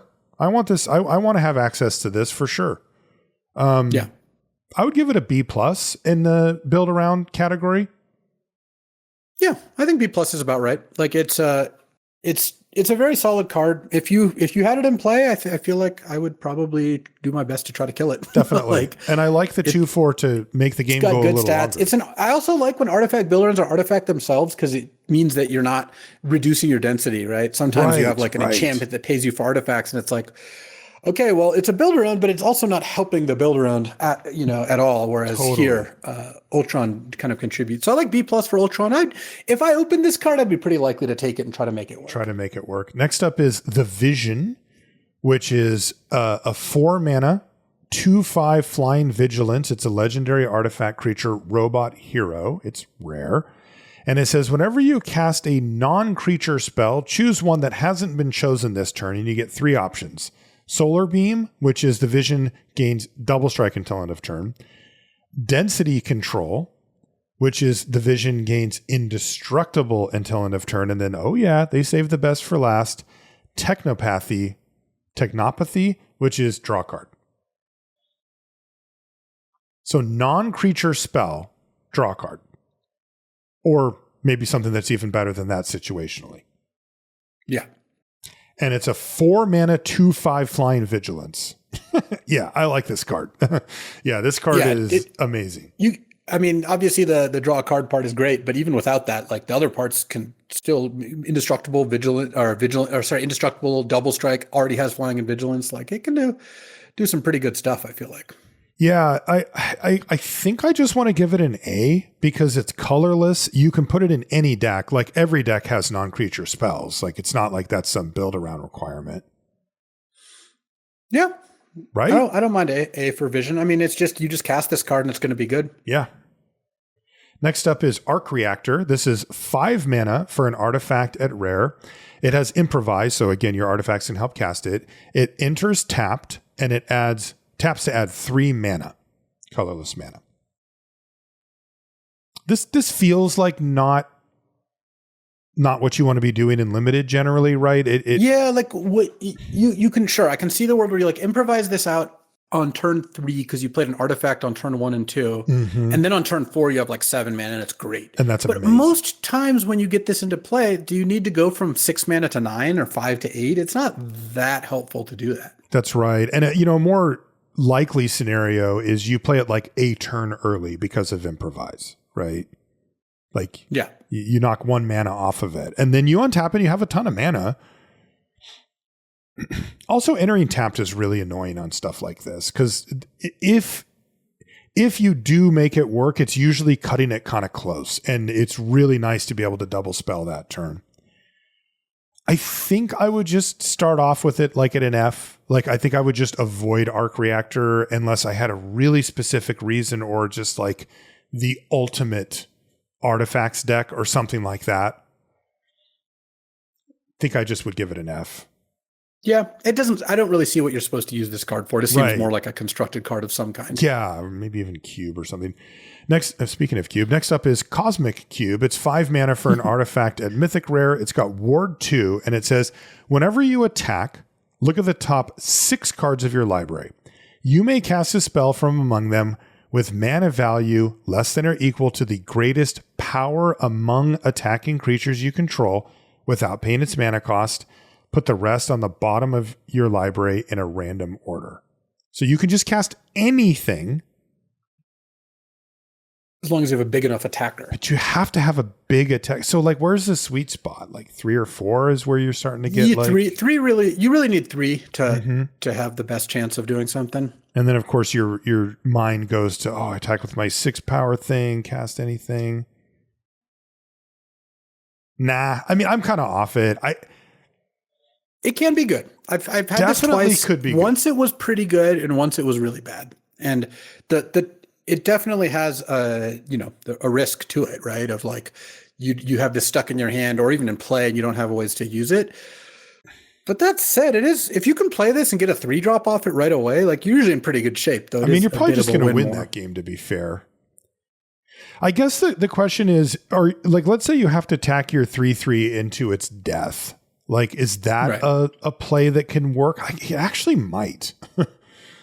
Because you're looking at you're getting back a 3 mana spell. Right. And if you're ever trading, you're good to go. If you're ever just sometimes you'll attack and just be like, I need to flip a removal spell here to make this attack good. Totally. But you get to look at 6 cards. It's not crazy. Yeah, it has win more vibes, but man, I don't know. I'm starting to convince myself that maybe this might be the win the right amount. Yeah, it might be win just the right amount. Win just enough. That's exactly what you want. I think Cosmic Cube is a card that's probably like in the like B range where but it's going to be, the outcomes are not going to be evenly distributed. It's going to be some amount of the time it's going to rot in your hand and be a mulligan, and some amount of time it's going to be you curve a 4-drop into this attack, get a 4 mana spell, and the game effectively ends. And you snowball the game. You either killed their creature or now just have 2 creatures, and it's just, you're in great shape. Yeah, I agree with you. So I wouldn't be surprised if it ends up being a B+, and I wouldn't be surprised if it ends up being a B- or even lower. I'm going to start off high on it. I'll tell you, if I open this card, I am taking it. Like I am not going to make people prove this one to me. I'm going to try to do the opposite. So I'll go B+ on Cosmic Cube to start. All right. Because that's the level at which I will draft it. Next up is the 10 rings. Like, which rings? Like the rings? We can just save time. This is 8 mana artifact that you drop to 10 cards at the end of every turn. It's an F. You're never going to cast it, and if you do, you're going to deck yourself. Are these like the one ring rings? From Shang-Chi. Okay, I don't know about that. All right, it's an F though? I won't even read it. Yeah. But wait a minute, my maximum hand size is 10, Luis. Like it only costs me 8 mana. And then that leaves us with a cycle. How many? There's half a cycle here. Friendly colors. It's all the friendly rare lands. So they're all the same. They tap for a colorless. They enter untapped. They also tap for, in the case of like Gleaming Bastion, white or blue mana. You can only use this ability if a land entered this turn or you control a basic. So for our purposes here, they are effectively just straight up dual lands. They are just straight up duals. The turn you play them, they work. And then if you have a basic in play, they work. It's pretty hard to have 3 lands in play and not have a basic in limited. Right. So. And even if you don't, it still taps for colorless. And then these are all the allied color pairs. So blue, white, blue, black, black, red, red, green, and green, white. So that's cool. Those are nice. At what grade level would you draft these? Like, are these like C plus level? Yeah, that's what I was thinking. I mean, they're good lands. They're better than the common lands because these are really good lands. Holy crap. And then our last for the main set of cards is Castle Doom, which is a rare land that taps for colorless. It also has tap, add 1 mana of any color, spend this mana only to cast an artifact spell. And then it has 3 tap, sacrifice an artifact to make a 3/3 robot villain artifact creature token named Doombot. And you can only do that at sorcery speed. But you can sack any artifact to it to start spitting out these Doombots. Yeah. I mean, it's a kind of nice little land. The mana fixing part is not super relevant. Honestly, I've come around after playing the format. The format's both fast, but also the lands are pretty good, like the activated ability lands that all kind of like draw you a card in a variety of ways. So I would say Castle Doom's like a B-. I would play it happily in any artifact deck. Build around B-. Look, I mean, you've probably played enough of Legion Extruder and Vintage Cube at this point. The artifact that's 2 tap, sack an artifact, make a 3/3. Yeah. You wouldn't think you'd activate that very often, but it just... A lot of the time in these games, you just have the mana. You have an artifact that would be upgraded into a 3/3. So. Totally. And you do that a couple of times and it really stabilizes your board. Okay, now we've got this bonus sheet, Luis. We're going to handle this a little differently than we just did these cards because this is the bonus sheet that appears like once in every 24 play booster packs or whatever it is. It's very rare that you'll see these cards. This is not like Secrets of Strixhaven where there's one in every pack and those cards were really important to the format. These are going to be very few and far between, but we do want to cover them just for the ones that you need to really keep your eye out on mainly. So that's kind of how we're going to approach this in a little bit more of a thumbs up, thumbs down, yes or no approach. If it's a card that we think is interesting and needs to be talked about, we'll go deeper, but otherwise we'll say basically feel free to ignore. So our first card up is Heaven Sent Marvel, which is 3 white for a creature angel. It's got flying and lifelink. It's a 3/4, and it says whenever you gain life, put a +1/+1 counter on each creature you control. This is also known as Archangel of Thune, and this is probably going to be one of the best cards in the set for the times that you get to open it. Yeah, so I mean, Archangel Thune just by itself is amazing. Just an unbelievable card. So if you do see this one, definitely hop on. Next up is Concerted Effort. This is 2 white for an enchantment at the beginning of each upkeep. Creatures you control gain flying and until end of turn. Gain flying until end of turn if a creature you control has flying. The same is true for Fear. That's a blast from the past. First strike, double strike, land walk, protection, trample, and vigilance. Fear shows you how old this card is. Yeah. This is not a good card, right? It's an F. Yeah. Okay. Land walk. Yeah, land walk. Next is Don't Move. This is 3 white for a sorcery. Destroy all tapped creatures until your next turn. Whenever a creature becomes tapped, destroy it. It's a weird card. So it's like, they have 2 creatures that are tapped. You're like, boom, cast this. Go. Go. And it's just like, you know what? My least favorite part about this card is if I play a lot on Arena and I play a lot on Arena on my phone. And I do a lot of that while I'm doing other things, just, when I got some time. I'm gonna have a game where I attack and then this is gonna trigger a bunch because they cast it on their turn. I just untapped and attacked. I think for this, I would not overrate it. This does have the ability to do some kind of cool stuff, especially if you're a little bit behind, but it is very rare that your opponents just like attack with everything and you survive and then you don't move and completely blow them out. That doesn't happen as much as you'd think. Yeah. it's Avoid? mostly. Yeah, I mean, I just don't like the removal spells that require their creatures to be tapped because that means you got hit a lot of the time. Exactly. And it's I don't five really mana like sorcery. Like it's expensive and slow. I would tend to avoid don't move. Next up is Ephemerate. This is white instant. Exile target creature you control, then return it to the battlefield under its owner's control, and it has rebound, which means at the beginning of your upkeep you get to cast it one more time for free. I mean, if you have good ETBs, it can be great. It can be the one slot that you get for something like this. So keep an eye out if you are. It also is a little bit better if you have like super bombs to protect because this does get them out of the way of a removal spell. Next up is Final Showdown. White for an instant with Spree. You can add a mana to it to have all creatures lose all abilities until end of turn. You can add another mana to it or just that mana to it to create a creature. Choose a creature you control. It gains indestructible until end of turn. Or you can add 3 white to destroy all creatures. That puts you at 6 mana for that part of it.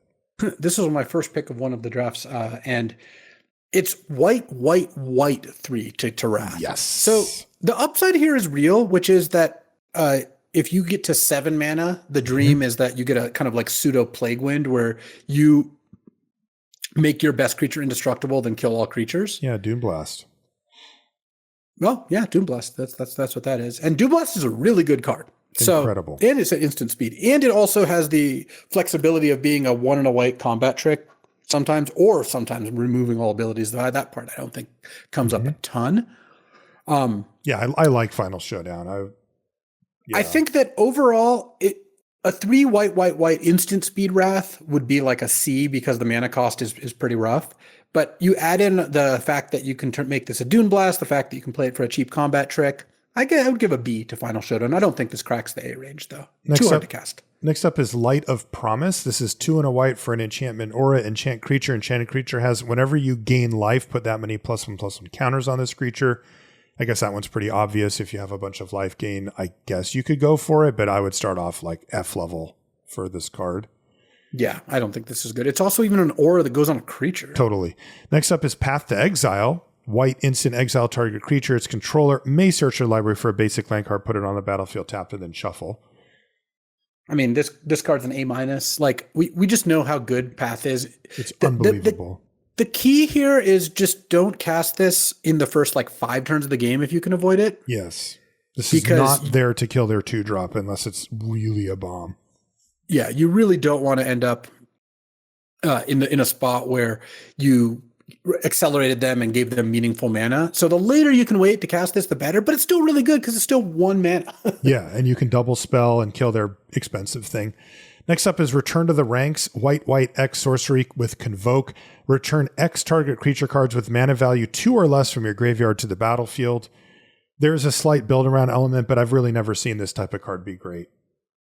No, me neither. I would just give it an F and move on. Next is Righteous Fury, 4 white sorcery. Destroy all tapped creatures. Where have I heard this before? You gain 2 life for each creature destroyed this way. 6 mana. This looks kind of like a D to me at 6 mana. The destroy all tapped creatures for 6 mana. It's like it may just be too late. Next is Steel Shaper's Gift. This is white for a sorcery. Search your library for an equipment card, reveal that card, put it in your hand, and then shuffle. I think this is probably it's a build around because you just wouldn't play it. I would need something on the lines of Iron Man's armor or Captain America's shield. We're talking close to an A-level equipment before I'd want to spend a card and a mana. Well, not spend a card because you get the card, but spend a mana to go get it and run the risk of drawing this plus the good card, and now Steel Shaper's Gift is worse. So it's like a build around C, but if you have a bomb equipment and a good equipment, you want at least 2, then I'd probably play this and you'd feel more comfortable with 3. Definitely. But it is actually cheap enough to make it worth it if it's a bomb. Next is T'Challa's Protection, which is Teferi's Protection. It's 2 and a white for an instant. Until your next turn, your life total can't change and you gain protection from everything. All permanents you control phase out, and then you exile this. Nah. I don't think these cards that don't advance your game at all are good at all. So I would give this an F. Next is Counterspell, blue instant counter target spell. Sure. It's like a C plus probably. C plus, yeah. Definitely would play it. Next up is Cyberdrive Awakener. This is 5 and a blue for an artifact creature construct with flying. It's a 4/4. And it says other artifact creatures you control have flying. And when this creature enters, each non-creature artifact you control becomes a 4/4 artifact creature until end of turn. Well, I would play the heck out of that in the artifact deck. That's insane. Yeah, I think that... like, you just kill them that turn? I mean, if you have one thing out, it still hits for 4. And if you have two, it's 8. That's a lot of damage. Yeah, if you build around this, that looks like a very solid payoff. Don't overlook that one if you're either open to going into the artifact stack or if you're already in it. Next is Dig Through Time, 6 blue instant with Delve. And it says, look at the top 7 cards of your library, put 2 of them in your hand and the rest on the bottom in any order. Would you play Dig? This? Oh, yeah. Yeah. I mean, because even if you pay 5 for it, you're like, sure. Yeah. Like, look, in an ideal world, you do spend a little bit of effort trying to make sure you have like some cards that go to the graveyard, but it's really nice with Connive. That's just a major mechanic in the set. Oh, sure. Yeah, that's nice. So I think that Dig is it's like probably like a B- level card, but imagine it's a late game card. It's kind of like Path. You don't cast this early, but imagine you fire off a Dig, I don't know, mid to late game when the game's kind of close, you're probably going to win. And if you spend like 3 to 4 mana on it, still okay. If you spend 2 mana on it and you're not losing, then you're probably in pretty good shape. Just getting 2 of the top 7 cards usually will make it so you have got a pretty good play that or next turn. Next up is Harbinger of the Seas, 1 blue, 2/2. It's a merfolk, and it says non-basic lands are islands. No, I don't care about that. Next is Lord of Atlantis, blue for a 2/2 merfolk that gives other merfolk +1/+1 an island walk. I don't think I care about that either. Are you trying to merfolk? I mean, there are, if you get some of the rare merfolk, maybe you would play like a Lord of Atlantis. Harbinger just looks like way over the top. I mean, I guess there's maybe once in the format you'd play against someone where it would have been nice to turn all their lands into islands. So pretty close to an F on these. If you have a reason to play Lord of Atlantis, sure. If you've got 2 other merfolk, it's probably okay. Next up is Mechanized Production. This is 2 blue for an enchantment or enchant artifact you control. At the beginning of your upkeep, create a token that's a copy of the enchanted artifact. Then if you control 8 or more artifacts with the same name as one another, you win the game. I like winning the game. Yeah, this is kind of interesting because, these auras are normally, they go on creatures and they end up being quite fragile. You pay the 4 mana, they kill the thing, and you're really sad, especially because you have to wait till your upkeep. But this goes on an artifact. Like, those are harder to kill. Yeah, it's a little bit like look, if you can take the turn off to put this on the forge that when ETBs draw a card, you built yourself a real engine there. I mean, I'm a little open to mechanized production on a build around. I would want to pick it up late, and I'd want to know my targets. I don't think it's good, but I'm like kind of interested in any of these difficult. It feels like it's not nothing, right? Yeah, it just feels like it's not nothing. That's how I would put it. I think a good way to put it is you should probably never play this card. It's probably closer to an F than any other number. But over the course of the format, would it be correct to put in your deck, or maybe just kind of fun to put in your deck? I mean, yeah, still, it seems pretty legit. Agreed. Next up is Black Panther's Redirection, which is Narset's Reversal. It's blue for an instant. Copy target instant or sorcery spell, then return it to its owner's hand. You may choose new targets for the copy. Nah, that's enough. This is just too hard to use. Reconnaissance Mission, 2 blue enchantment. Whenever a creature you control deals combat damage to a player, you may draw a card, but it also has cycling for 2. Yeah, the cycling helps. I know it's your bailout plan, but it's hard to end up playing this card, like to have this card be good. Spending 4 mana on a card, it's a little bit like the Cosmic Cube, but the Cosmic Cube at least doesn't require you to hit them and plays the card, so you get the mana back. So yeah, I would start off low.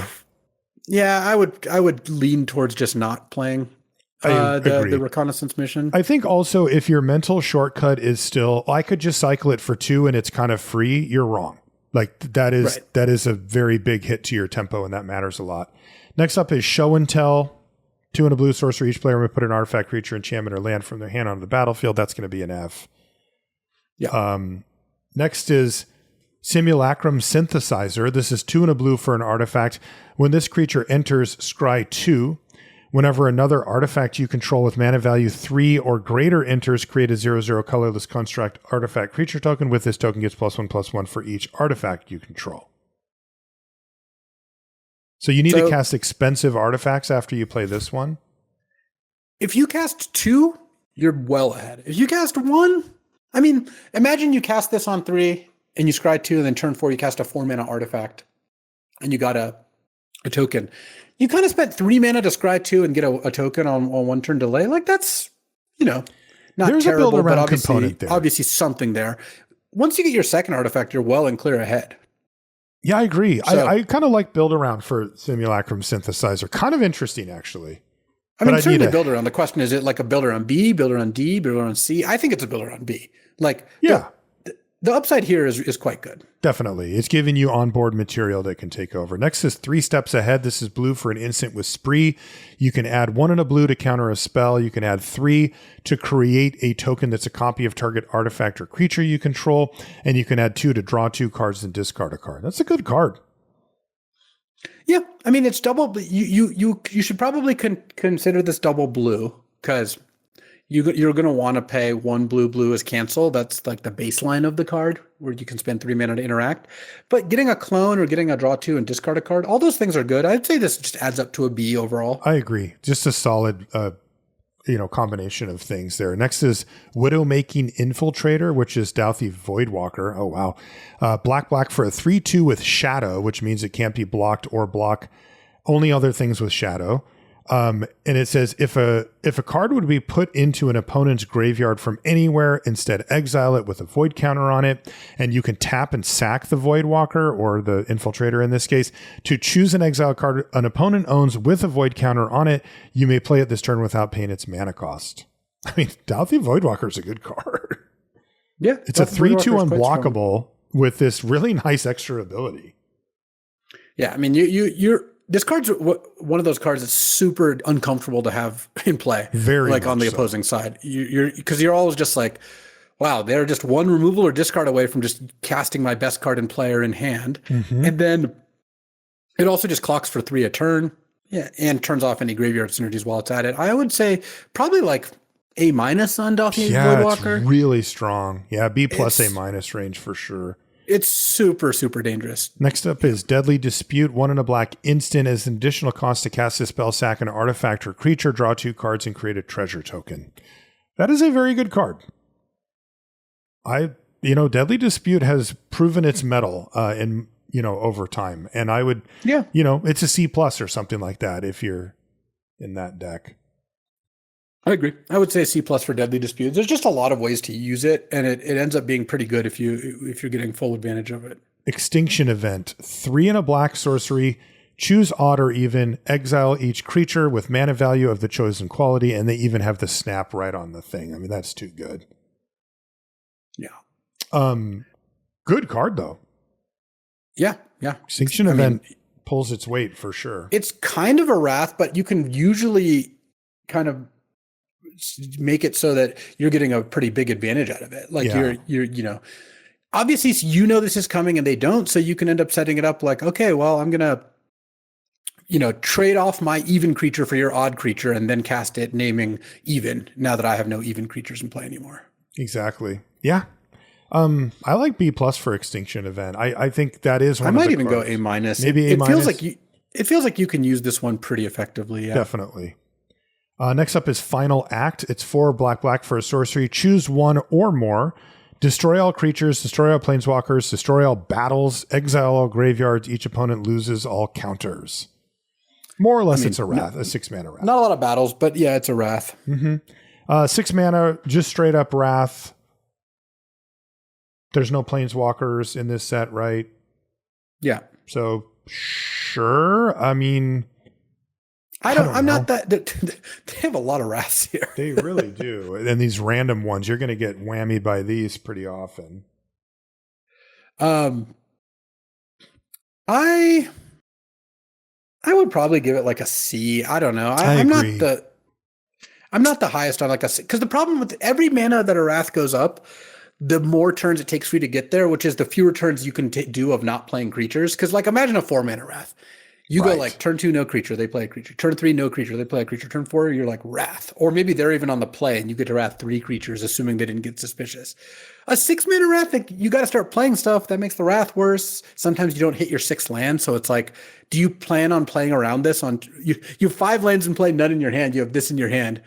They're attacking you with a 5/5. Do you chump with your 1/1? Well, if you don't, and then you draw and you draw the land, you're going to wish you had. But if you do and you don't draw the land, you might wish you hadn't. Totally. And it all compounds. So I would give Final Act a C. It's still a fine card, but Next up is Electra, Deadly Assassin, which is Massacre Girl. 3 black for a 4/4 legendary human assassin with menace. And when she enters, each other creature gets -1/-1 until end of turn. Whenever a creature dies this turn, each creature other than Electra gets -1/-1 until end of turn. Basically, it usually starts a chain reaction where if one creature were to die from that first trigger, then it often wraths the whole board or takes out a huge chunk of them. yeah. And it's not that hard to set that up, especially when you've got a bit of 4 notice where you're like, all right, I'm going to make this attack, or I have a removal spell or something. So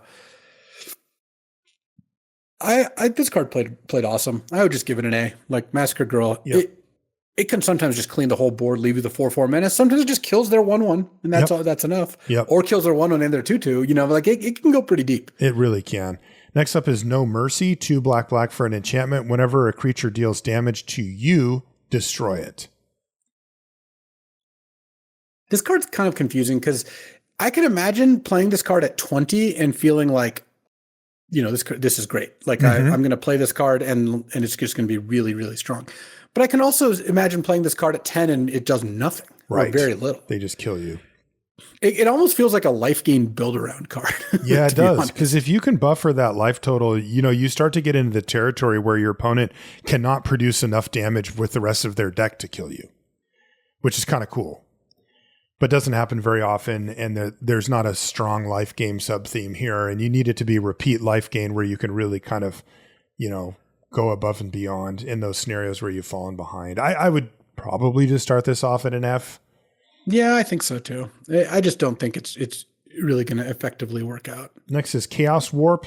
2 in a red instant. The owner of target permanent shuffles it into their library, then reveals the top card of their library. If it's a permanent card, they put it onto the battlefield. No, I don't think you can take the risk for this. It just doesn't really make sense. Fiery Emancipation is 3 triple red for an enchantment. If a source you control would deal damage to a permanent or player, it deals triple that damage to that permanent or player instead. That is a lot. I mean, yeah, it is a lot. It is a lot. Your 1/1s do 3 damage, but it is 3 triple red. I'd give it a shot. I think it's bad though. I would give it an F. I just don't think you're going to use this very often. It's pretty bad. It is a lot though. Next up is Fury of the Horde. This is 5 red for a sorcery. You may exile 2 red cards from your hand rather than pay the spell's mana cost. Untap all creatures that attack this turn. After this main phase, there's an additional combat phase followed by an additional main phase. I think they thought that this was more powerful than it ended up being. The double combat. It is powerful, but it's pretty situational. If you don't have an attack, it doesn't do anything. I would just give Fury of the Horde an F. I think with cards like this, the pitch cards, they also kind of have to cost them as if they're getting played and constructed. Right. Which these, the Fury of the Horde, I think people probably did try to use at some point and construct it anyway. I'm sure they did, yeah. So yeah, but it's an F for limited. Monstrous Rage is red for an instant. Target creature gets +2/+0 until end of turn. Create a monster roll token attached to it. I mean, if you're attacking, we know how good this card is. This is one of the best combat tricks ever. It is on the short list of best combat tricks we've ever seen. This card is an absolute beating if you're beating down. And if you're red, you probably are. Best spot for this is probably red-green, but I would put this into almost any red deck. Unless it was, maybe blue-red artifacts doesn't care about this or whatever. But if I'm attacking with my red cards, Monstrous Rage is going in my deck for sure. Yeah, I would take it at a B+ level. Next is Seize the Day. This is 3 in a red for a sorcery. Untap target creature.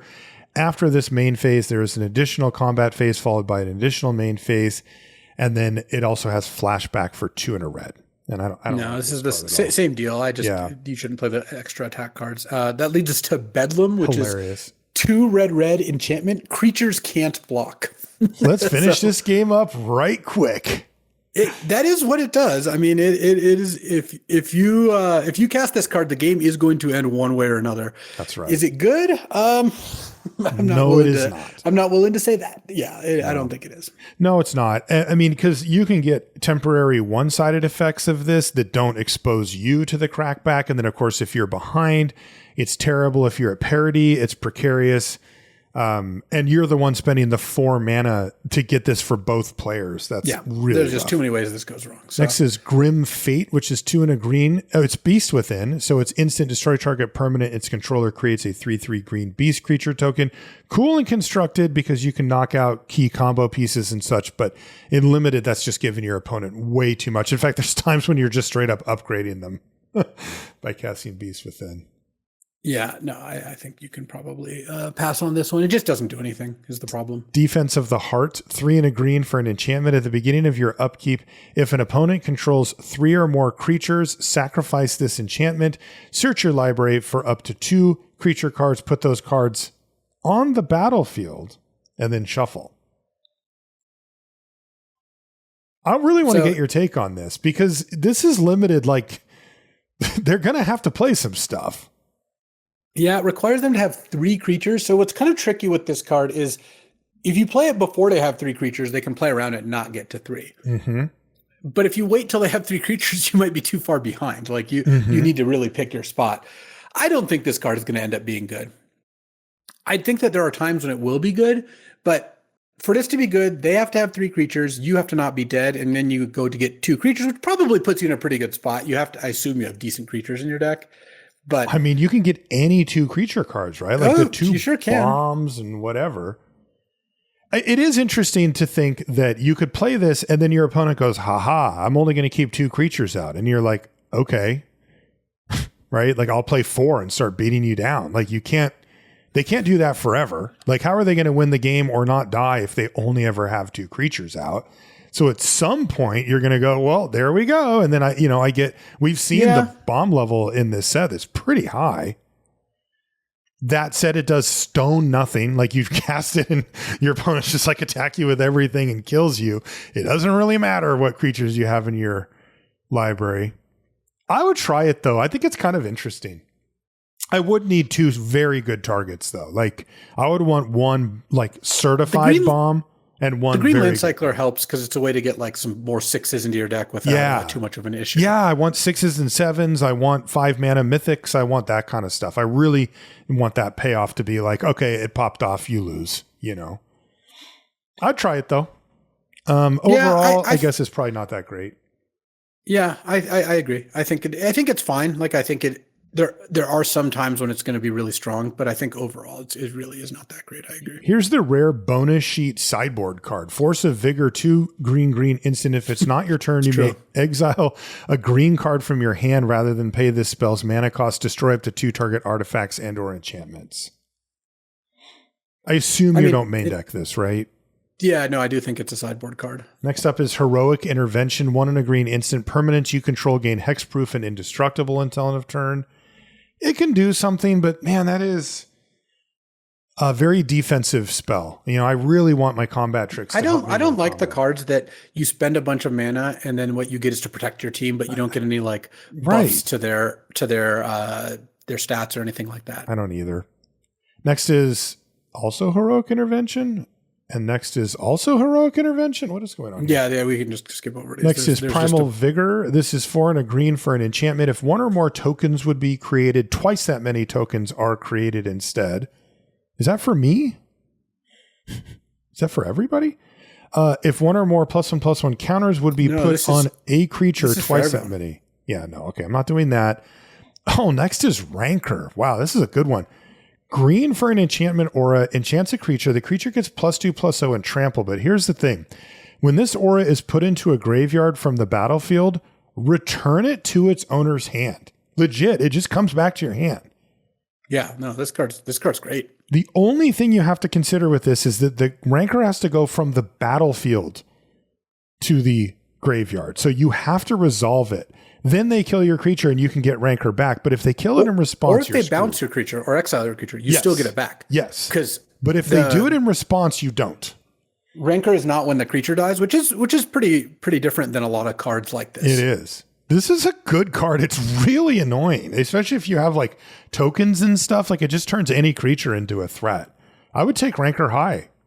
Oh yeah, it's you want to be aggressive. That's a big part about it. Like you do need to make sure you're actually attacking. But if you do, Rancor is a excellent. It can be really oppressing to play against Rancor and just be like, what am I supposed to do? Right. Like, it's like a BB plus level card in the right deck. Yeah, I agree. I mean, if you've never played against the card, you don't really understand it till you really see it in action. But like they put Rancor on their 2/2, attack with their 4/2 trample. You block, take 2, then they get Rancor back, and it's like, oh. But if you don't block what's going to keep taking 4, like, it's a great card. Yeah, I mean, that thing saw constructed play when, cards were really good. Next up is Steely Resolve. This is 1 and a green for an enchantment. As this enchantment enters, choose a creature type. Creatures of the chosen type have Shroud. No. Unnatural Growth, 1 green, green, green, green. So 4 green mana and 1 generic for an enchantment. At the beginning of each combat, double the power and toughness of each creature you control. That is very powerful, but how the heck are you getting a quad green card onto the battlefield? I mean, you're playing nearly mono green is my assumption. So you just have to be mono green, but it's a build around B. If you can cast this card, it's really good. You're just not going to cast it that often. And it happens on defense too, it's worth noting. Next is Anthem of Champions, which is green-white for an enchantment. Creatures you control get +1/+1. Yes, please. Would run that all day in green-white. That's like a B+-ish, maybe even an A-level card, depending on your creature count.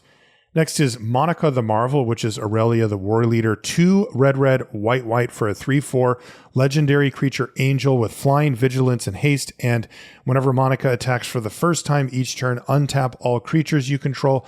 After this phase, there is an additional combat phase. Now, that's how I want to have my additional combat, when they're attached to amazing creatures and they come out of nowhere. Yeah, I mean, that Aurelia is a beating. The biggest knock here is the casting cost, but this attacks for 6 by itself. Right. So, and if you have anything else that's getting through, it often just ends the game on the spot. I would say if you can cast it, it's an A for Monica the Marvel. Yeah, I agree. Next is Black Panther Wakandan King. This is green-white for a legendary human noble hero. This is a 2/2 first strike with Survey the Realm.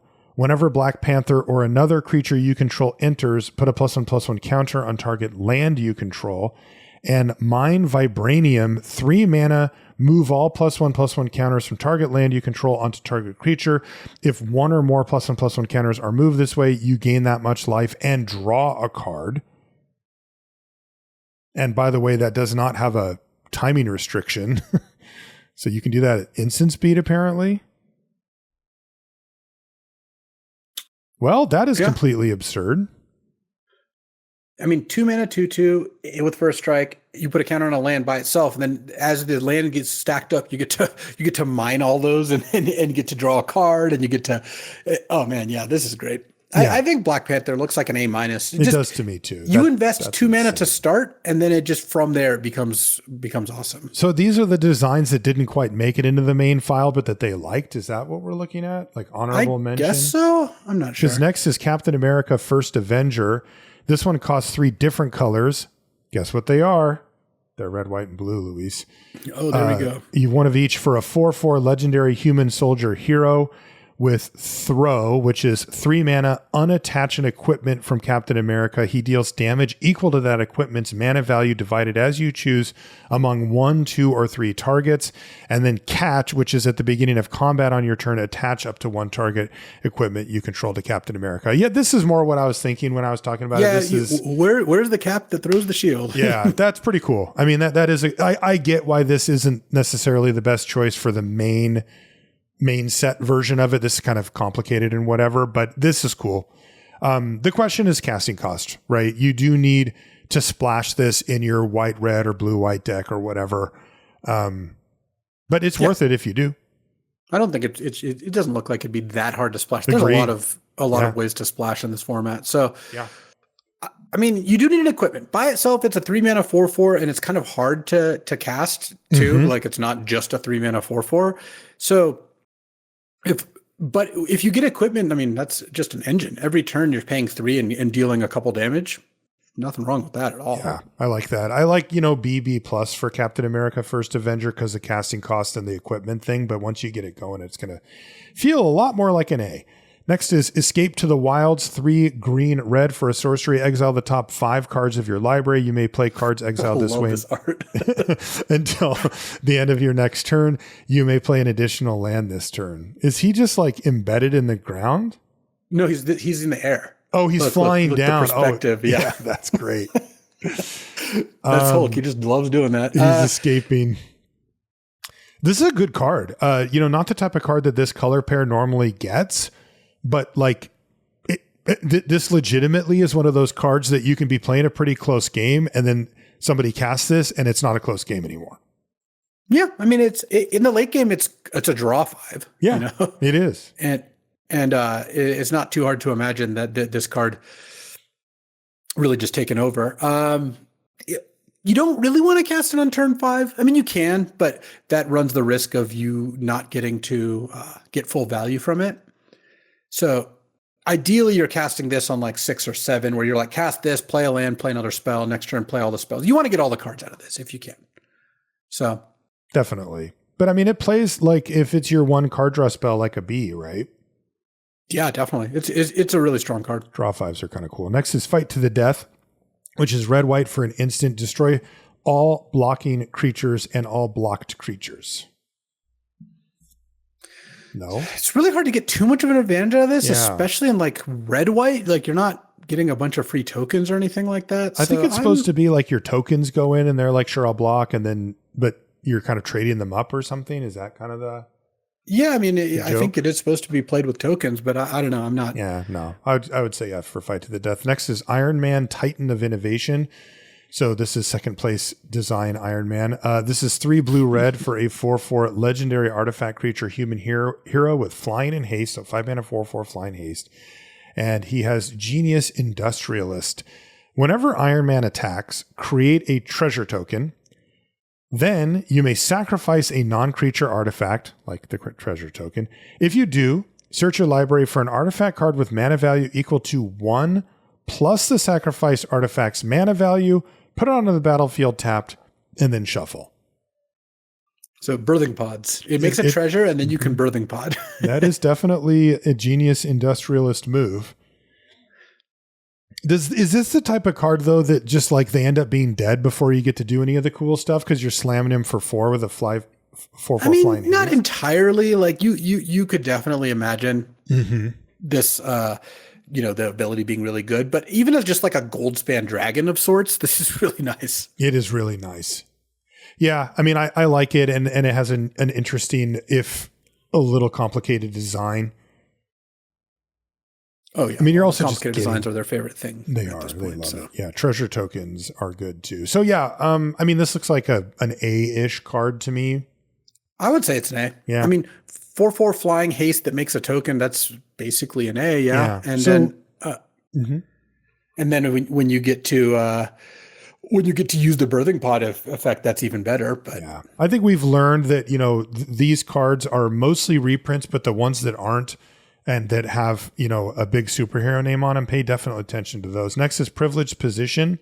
This costs 5 mana, 2 generic, and then 3 of either any combination of green and or white mana for an enchantment that says other permanents you control have hexproof. This is a card that's been used in a few combos, but is certainly not applicable to us Unlimited, as that is simply not worth it. No. Next is Ravenous Tyrannosaurus. This is 4 red, green for a 6/6 dinosaur with Devour 3. Whenever this creature attacks, it deals damage equal to its power to up to 1 other target creature. Excess damage dealt to that creature is dealt to that creature's controller instead. And Devour is what, when it ETBs, you can sacrifice any number of creatures and it gets that many counters for each creature you did that way. Yeah. So this could be a 9/9, 12/12 trample if you sack a couple of things. Then you turn it sideways. You kill their 3/3. They take an additional 9, and they still have to deal with the rest of the 12 trample coming over. Oh no, it doesn't have trample. Yeah, the ability effectively has trample, but the dinosaur itself does not. I mean, it still looks cool, right? It's not like a Uber bomb in the sense that it's a 6-mana 6/6 that you're just like, play this, maybe even eat one of my own creatures, go, and just hope it works out. But that is risky. Yeah.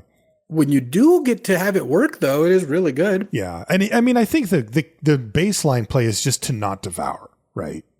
You probably don't need to devour that often. I mean, you might sometimes. Like, what creature on the other side is not dying to 6 damage, right? Like, that kills almost everything. Not that many, no. Yeah. It's more like, if they have enough creatures, like we're talking a pretty substantial board, you might end up in a spot where you want to devour so that you can attack, kill something, and then survive the combat afterwards. But yeah, I mean, we're not really talking. Is this a B? Like, I would say it's a B, maybe B plus.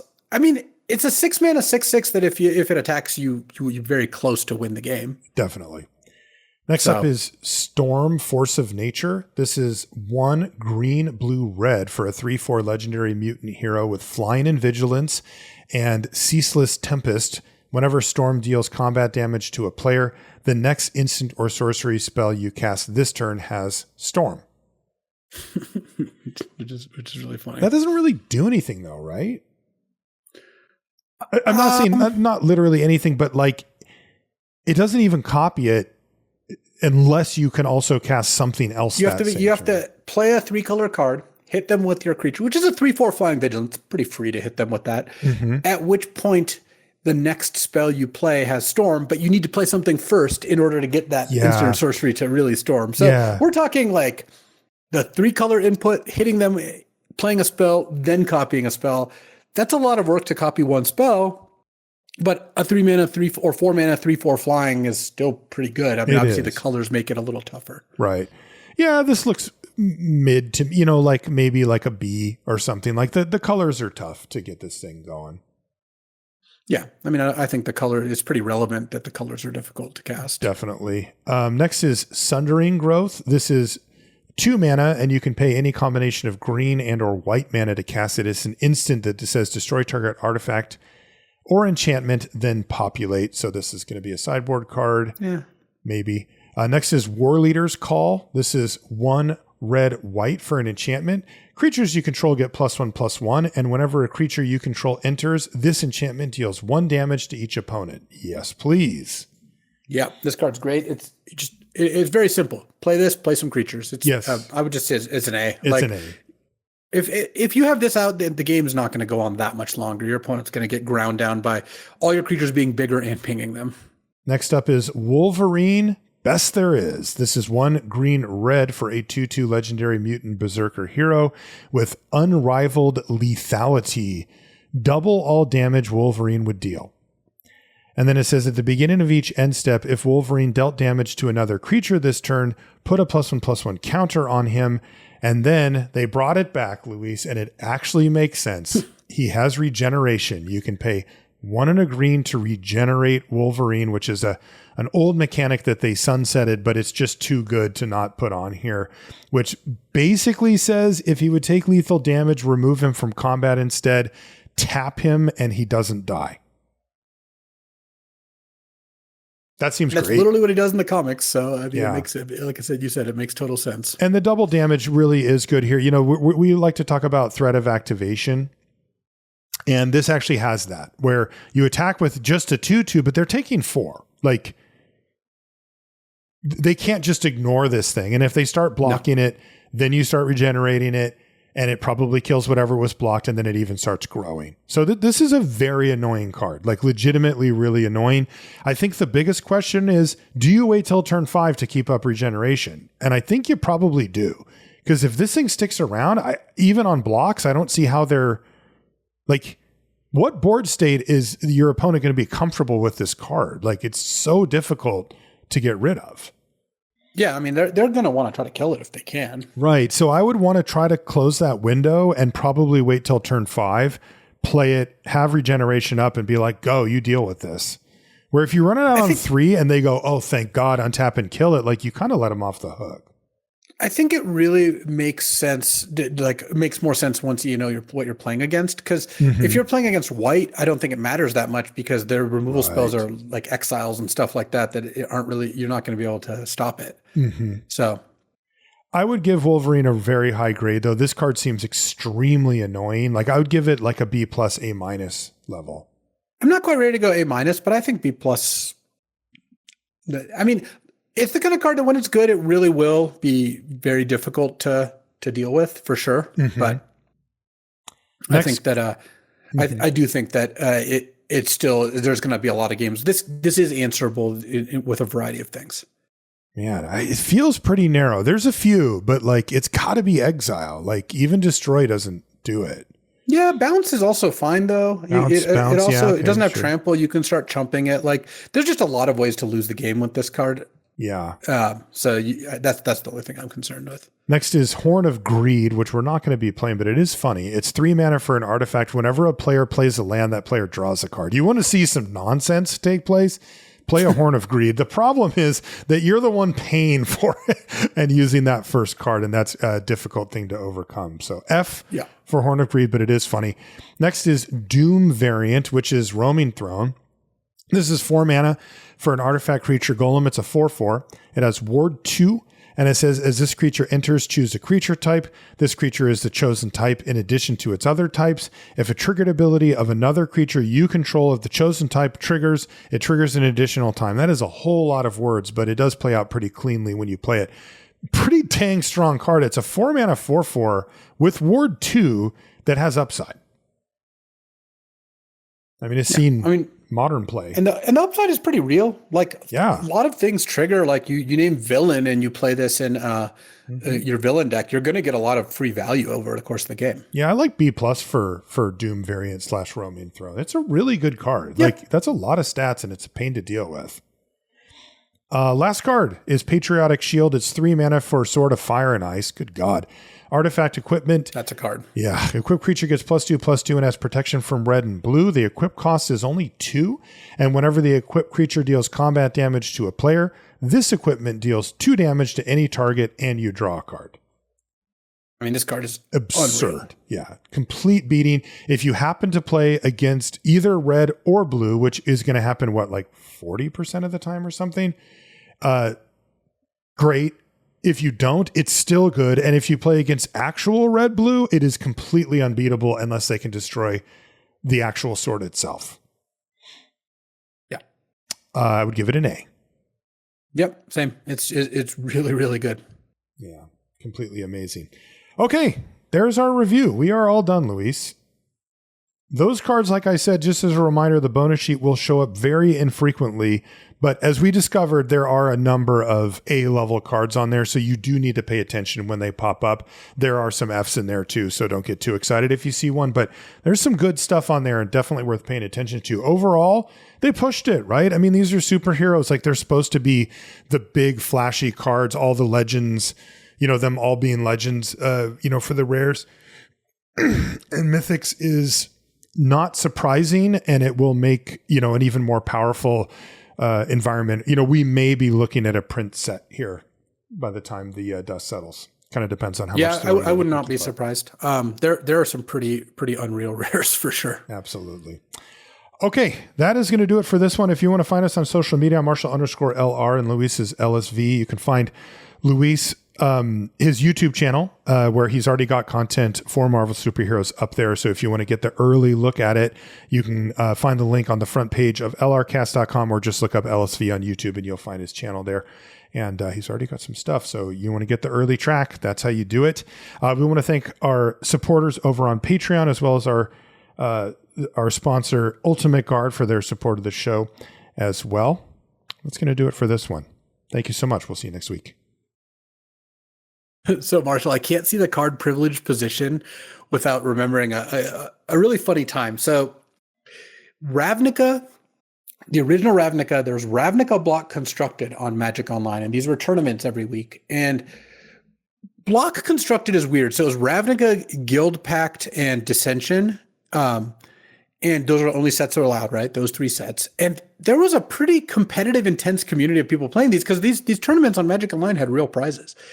And David Ochoa Webb, for those who remember him, he was a longtime member of Team CFB, one of the founding members, and a good friend of mine. I'd known him since we were both in high school. Like we were all buddies, hanging out, going to Magic tournaments and all that. And Webb was like the undisputed champion of Ravnica block construction. I remember I was working on this deck, and the reason I mentioned it is because the card Privileged Position was mentioned. That's the 2 colorless plus 3 green-white hybrid mana. All your other permanents have hexproof, and this was like the best card in that format. So the other card I wanted to introduce you to is Helldozer. Are you familiar with this card? I remember the name, but no, I don't remember what it does. It's 3 black for a 6/5 zombie giant at rare. And it has black tap, destroy target land. If that land was non-basic, untap Helldozer. Okay. So what after many layers of iteration and a lot of like going real deep on how it all worked, Webb settled on the best deck being a Privileged Position Helldozer Sultai deck. What? Infinite removal and card draw, and the lock was you get 2 Privileged Positions out, so they can't kill either of them. And then you get a Helldozer out, and then you kill all their lands. I wish I could find a deck list. I don't know that I can. That is incredible. But I remember going from like more privileged position, like adding more and more privileged positions. And so the name of the game was inevitability. Like that was what Webb was looking for, and this is what he found to give him that. That is hilarious. It is not prioritized that often, like it's something that you want, but like, it sounds like that was all that mattered. That's really cool. Was there a name for the deck?